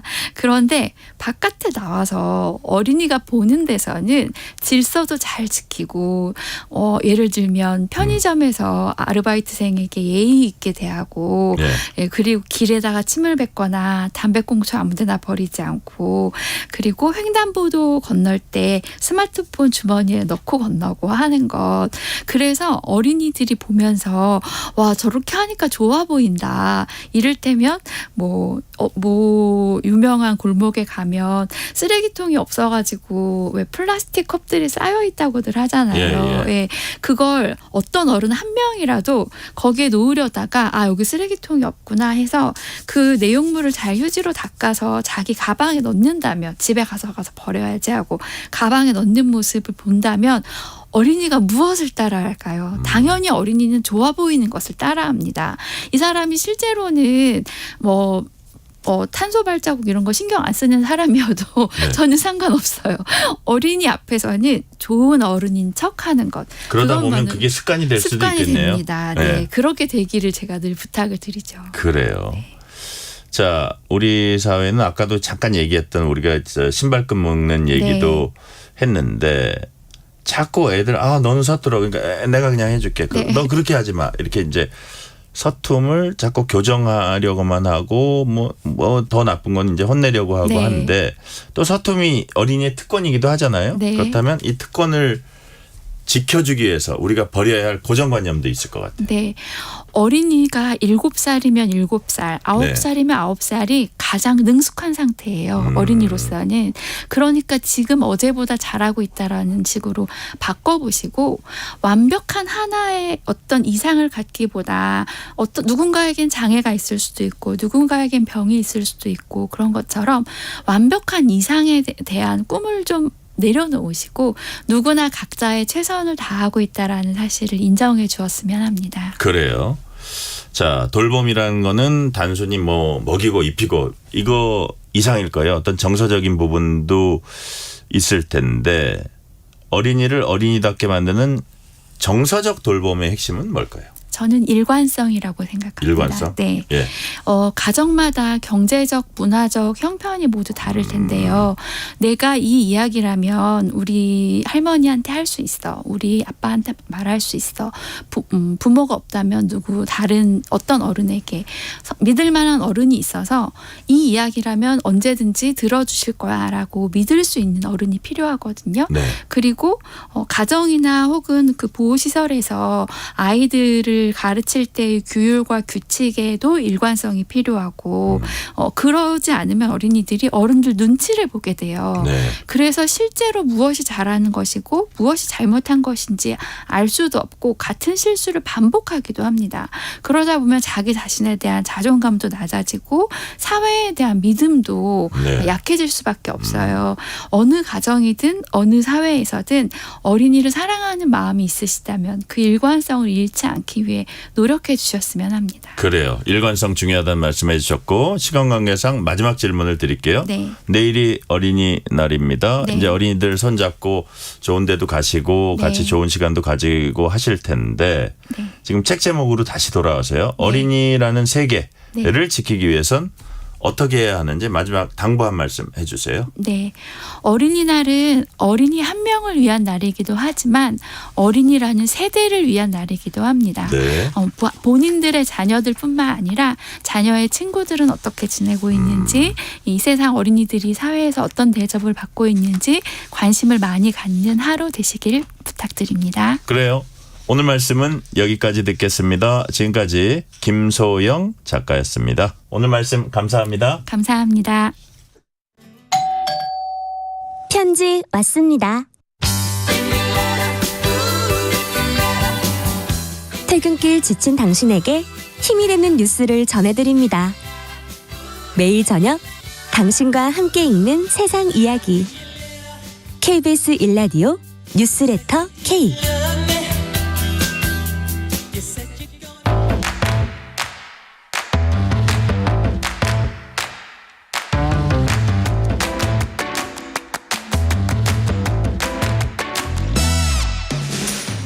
오늘 가장 뜨거운 뉴스, 화제 소식 쏙쏙 골라서 전해드립니다. 뉴스레터 브리핑. 오늘은 박세인 한국일보 기자 나오셨습니다. 박세인 기자님 어서 오세요. 예, 안녕하세요. 박세인입니다. 자, 우리 방금 이제 어린이 얘기했는데 약간 비슷하면서도 전혀 다른 얘기로 이어갑니다. 어린이날 하루 앞두고 아동학대 심각성을 보여주는 보고서가 나왔습니다. 부모가 자녀에게 극단적 행동을 하고 본인도 스스로 목숨을 끊는 사례들이 있는데 여기에 대한 통계를 할까요? 뭐 집계도 나왔다면서요? 예, 집계가 오늘 보도가 됐는데요. 네. 세이브 더 칠드런과 인하대학교 산학협력단이 보건복지부가 매년 발간하는 보고서가 있습니다. 아동학대 연차 보고서라고 이거를 분석을 했습니다. 2019년부터 2023년까지 5년간 통계를 분석을 했는데요. 자녀 살행 후 자신이 이제 본인이 이제 극단적 선택을 해서 이렇게 희생된 아동이 5년 동안 총 72명에 달했다고 합니다. 그래요. 특히 2023년에만 아동 23명이 희생이 됐는데요. 2019년에는 9명이었는데 2.5배 이상 늘어난 것이라고 하고요. 그리고 이 기간에 이제 이런 식으로 자녀가 살해된 피해 아동의 85%가 12세 이하 영유아 초등학생이었다고 합니다. 사실상 부모가 이거는 자녀를 이제 개인의 인격체로서 보는 게 아니라 자신의 소유물로 보면서 이제 자기가 극단적 선택을 하면서 이제 자녀는 어떡하지 뭐 이런 판단에 의해서 그렇게 행동을 했을 텐데요. 그래서 이런 인식이 좀 개선이 되지 않으면 계속 이런 일이 발생하지 않겠냐 이런 지적이 나오고 있고요. 제가 그 아동학대 연차 보고서를 조금 더 살펴봤는데요. 마찬가지로 5년 동안 아동학대로 인한 전체 사망사고가 연평균 43.8건이었습니다. 네. 2023년에도 44건이 있었고요. 그리고 아동학대 신고 건수만 봤는데 2023년에 48,522건이 신고가 됐고 이 중에 실제로 이제 출동을 해서 봤을 때 지자체에서 이제 아동학대라고 판단한 건수가 25,739건에 달했다고 합니다. 그리고 85.9%가 부모에 의한 아동학대였다고 합니다. 그래요. 제가 오래전에 아동학대 사례를 취재해가지고 보도한 다음에 그 KBS 아마 인터넷 그 뭐라 그럴까요? 기사로 아이는 부모의 소유물이 아니다라는 글을 올린 적이 있는데 그런 약간 맥락의 말씀이시네요. 같은 취지인 것 같습니다. 자, 그렇다면 정부는 어떤 대응 방안을 마련하고 있습니까? 네, 정부도 이 자녀 살해 후 자살 사건에 대한 대응 방안을 논의 중인데요. 이런 케이스를 치명적 아동학대로 명확하게 정의를 하고 아동학대 살해죄의 형량 지금이 사형, 무기징역 아니면 최소는 이제 7년 이상 징역형인데 네. 이 형량을 조금 더 높이는 방향을 지금 검토 중입니다. 아직 구체적인 방안이 나온 건 아니고요. 마찬가지로 이제 미수행위도 지금 법률에는 명확하게 이제 규정이 돼 있지 않은데, 그래요? 네, 다시 적어가지고 이제 법적 사각지대를 없앤다는 계획이기도 하고요. 그리고 올해 초에 이제 국회에서 아동복지법이 통과가 됐는데요. 8월부터 시행 예정입니다. 이 법안에 이제 반영된 내용 중에 하나가 아동학대 의심 사망 사건 분석 특별위원회를 설치를 한다는 내용인데요. 네. 이런 식으로 아까 1년에 평균 한 44건 정도 사망한다고 했잖아요. 이런 사망 케이스들을 이제 확인을 해가지고 분석을 해서 어떤 이유 때문에 발생하는지를 이제 찾아내고 그다음에 재발이 되지 않도록 이제 대책을 세우겠다. 좀 구체적으로 검토를 하겠다. 이런 내용이고요. 나아가서 모든 아동의 사망 사례도 검토를 해서 예방 대책을 세우는 아동 사망 검토제 도입도 검토한다고 합니다. 그렇군요. 자, 주제를 바꿔볼게요. 미국 이란 전쟁 발발한 지 2달 지나고 현재 휴전이 이어지고 있습니다. 근데 트럼프 미국 대통령이 제3국 선박이 호르무즈 해협을 빠져나올 수 있도록 돕겠다. 이렇게 말했습니다. 어떤 뜻, 어떤 의도가 담겨 있습니까? 예, 트럼프 대통령이 소셜미디어 트루스 소셜에 중동 시간으로 4일 오전부터 호르무즈 해협에 갇힌 제3국 선박이 안전하게 빠져나오도록 지원하는 작전을 개시를 하겠다. 네. 이렇게 밝혔는데요. 말 그대로 인도적인 차원이라고 이제 강조를 하고 있습니다. 분쟁과는 관련이 없고 여기 갇힌 선박들은 이제 중립적이고 무고한 구경꾼일 뿐이다. 아무런 잘못도 하지 않은 사람들을 해방하는 거다. 무슨 배경이 있을 것 같은데요? 예. 있죠.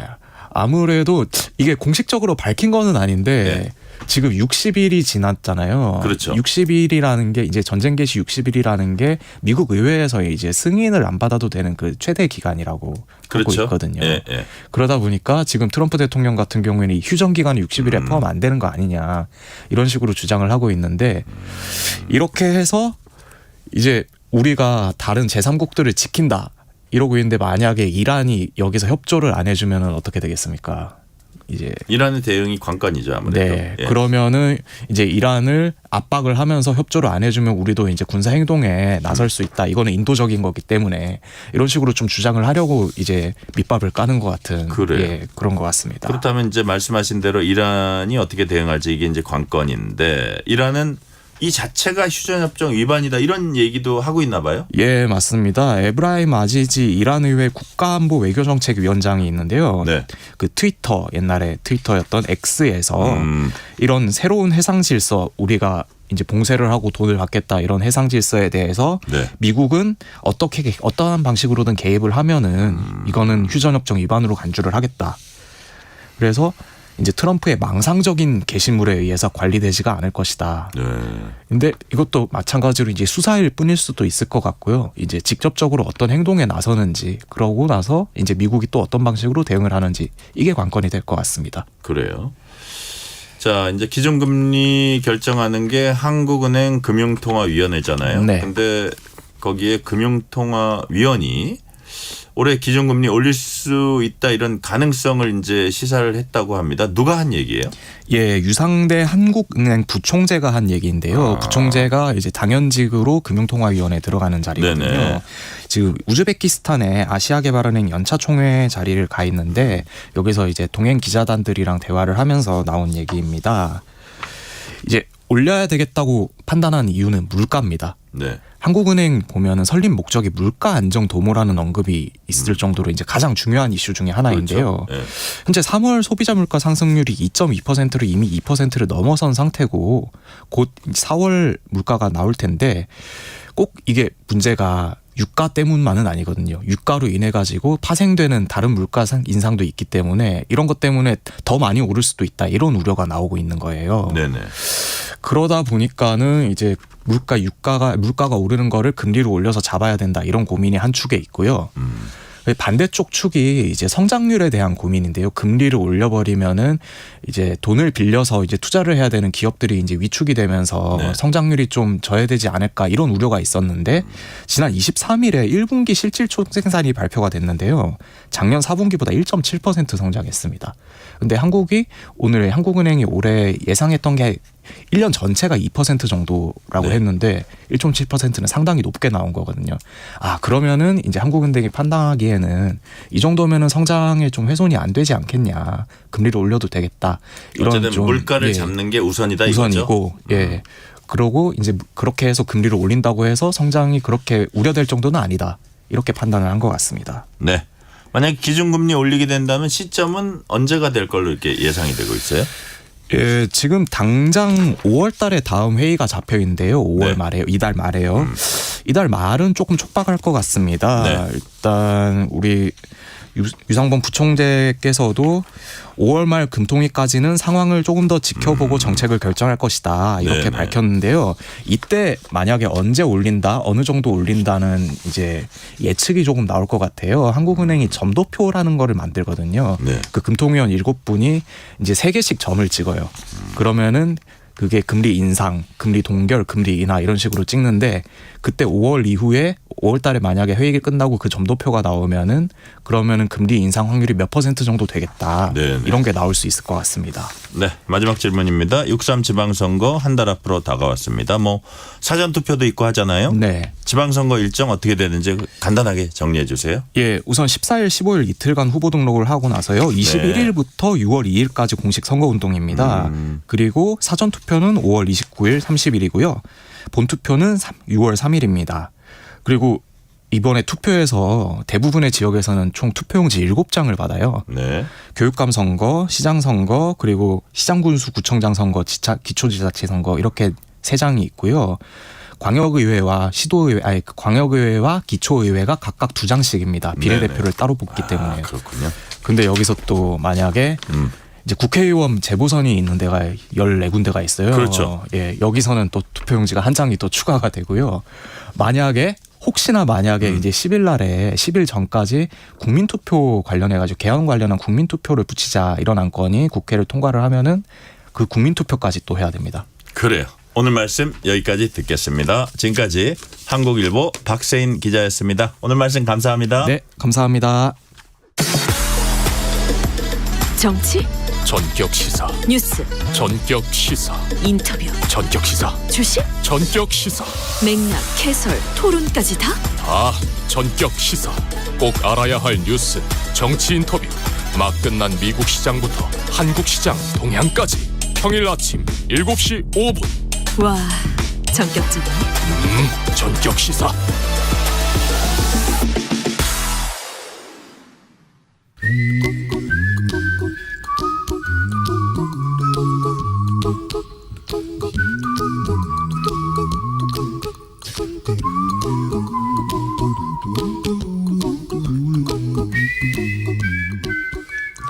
돈 걱정, 경제 걱정, 미래 걱정, 돈 워리.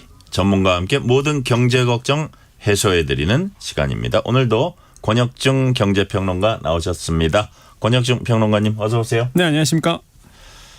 매주 월요일 우리가 돈워리 코너 다룰 때 이 소식 하도 주식이 좋다 보니까 이 소식을 자주 전하는데 네. 또 오늘도 그렇게 될까 봤더니 혹시나 했는데 역시나예요. 코스피 또 최고치 경신. 오늘도 예외가 아니었죠? 예, 예외가 아니었습니다. 대나무를 좀 비유를 해야 될 것 같아요. 이게 대나무 한번 쪼개기가 어려운데 한번 쪼개면 쫙 쪼개지잖아요. 그러니까요. 우리가 거기서 나온 말이 바로 파죽지세라는 말이 있죠. 지금 코스피가요. 파죽지세. 네, 파죽지세입니다. 그러니까 한번 쪼개지기 시작하더니만 그냥 끝을 모르고 지금 계속적으로 오르고 있다 이렇게 보시면 되겠는데 네. 오늘 이제 코스피 시장 같은 경우에는 이제 5.12%가 이제 상승을 했습니다.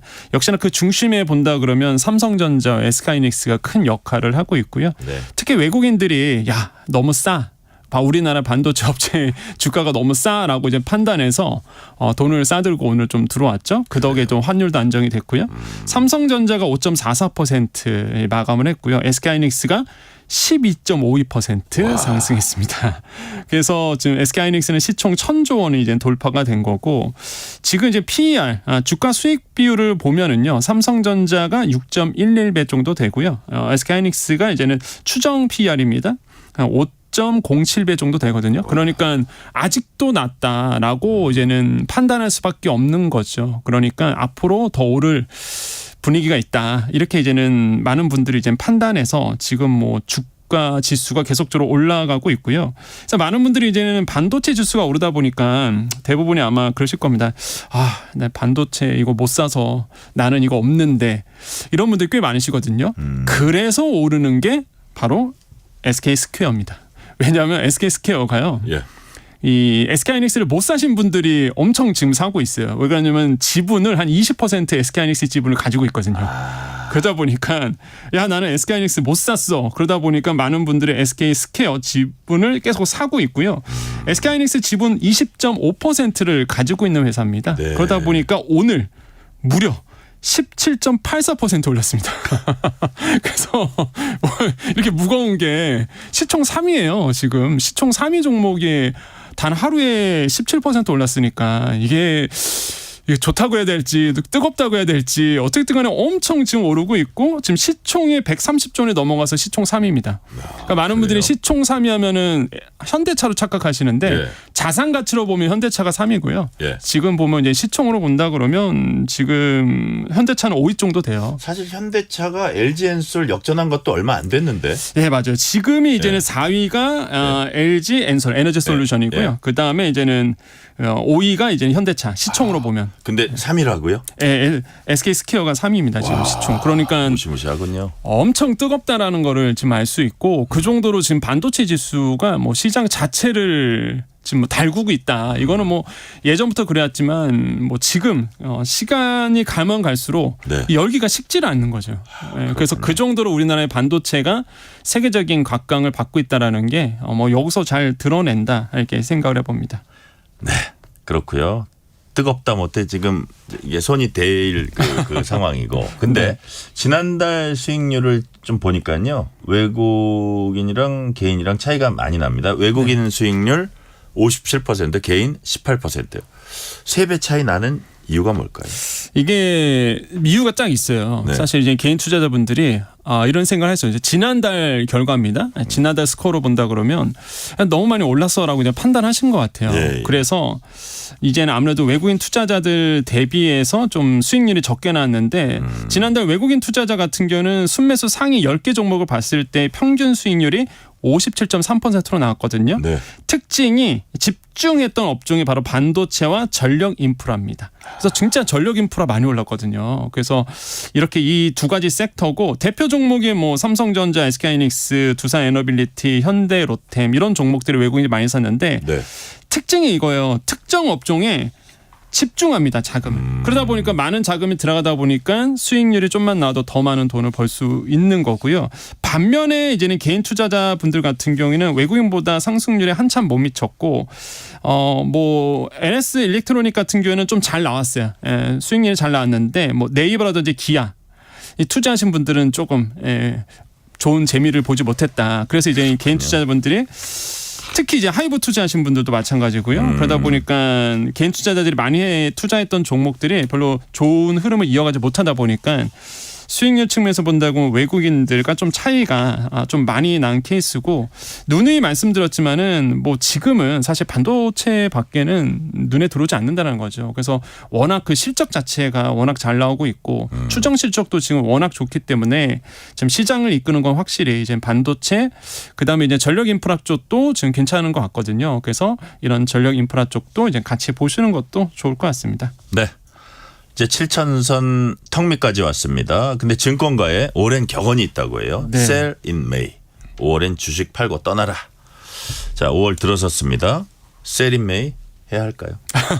이게 참 어려운 게 이게 그러니까 5월에 팔아라는 말은 이제 미국에서 흘러나온 말이죠. 예. 미국에서 이제 1950년대부터 2013년대까지 이 다우지수를 분석해 봤더니 5월과 10월 사이에는 좀 부진했고 11월에서 4월이 좋았대더라. 그래서 나온 말이 이제 세린 메이라는 말이 그래서 이제 나온 건데 그러다 보니까 13년 이후에는 꼭 이게 맞지 않았대더라. 이런 얘기도 있습니다. 거기다가 미국 얘기죠. 예, 맞습니다. 예. 근데 이게 지금 우리나라 시장에 투영하기에는 맞지는 않는 것 같아요. 워낙 지금 반도체 지수에 대한 추정 실적이 좋게 나오고 있기 때문에 네. PER 자체가 너무 낮습니다. 그러다 보니 지금 주가가 더 오를 가능성이 있고 아시겠지만은 삼성전자와 SK하이닉스가 코스피 시장에 거의 영향력이 40%가 넘어가요. 네. 그러다 보니까 당연히 이 반도체 업종이 끌고 가는 장이다 보니까 이게 실적이 꺾이지 않는 한 계속적으로 지수를 끌어올린다는 거죠. 그래서 지금 7천선 와 이건 아무도 상상 못했던 부분이거든요. 네네. 그러다 보니까 진짜 7천선도 조만간 돌파하겠구나라는 생각이 들 정도로 이제 뜨겁다라는 거 좀 보시면 되겠습니다. 네.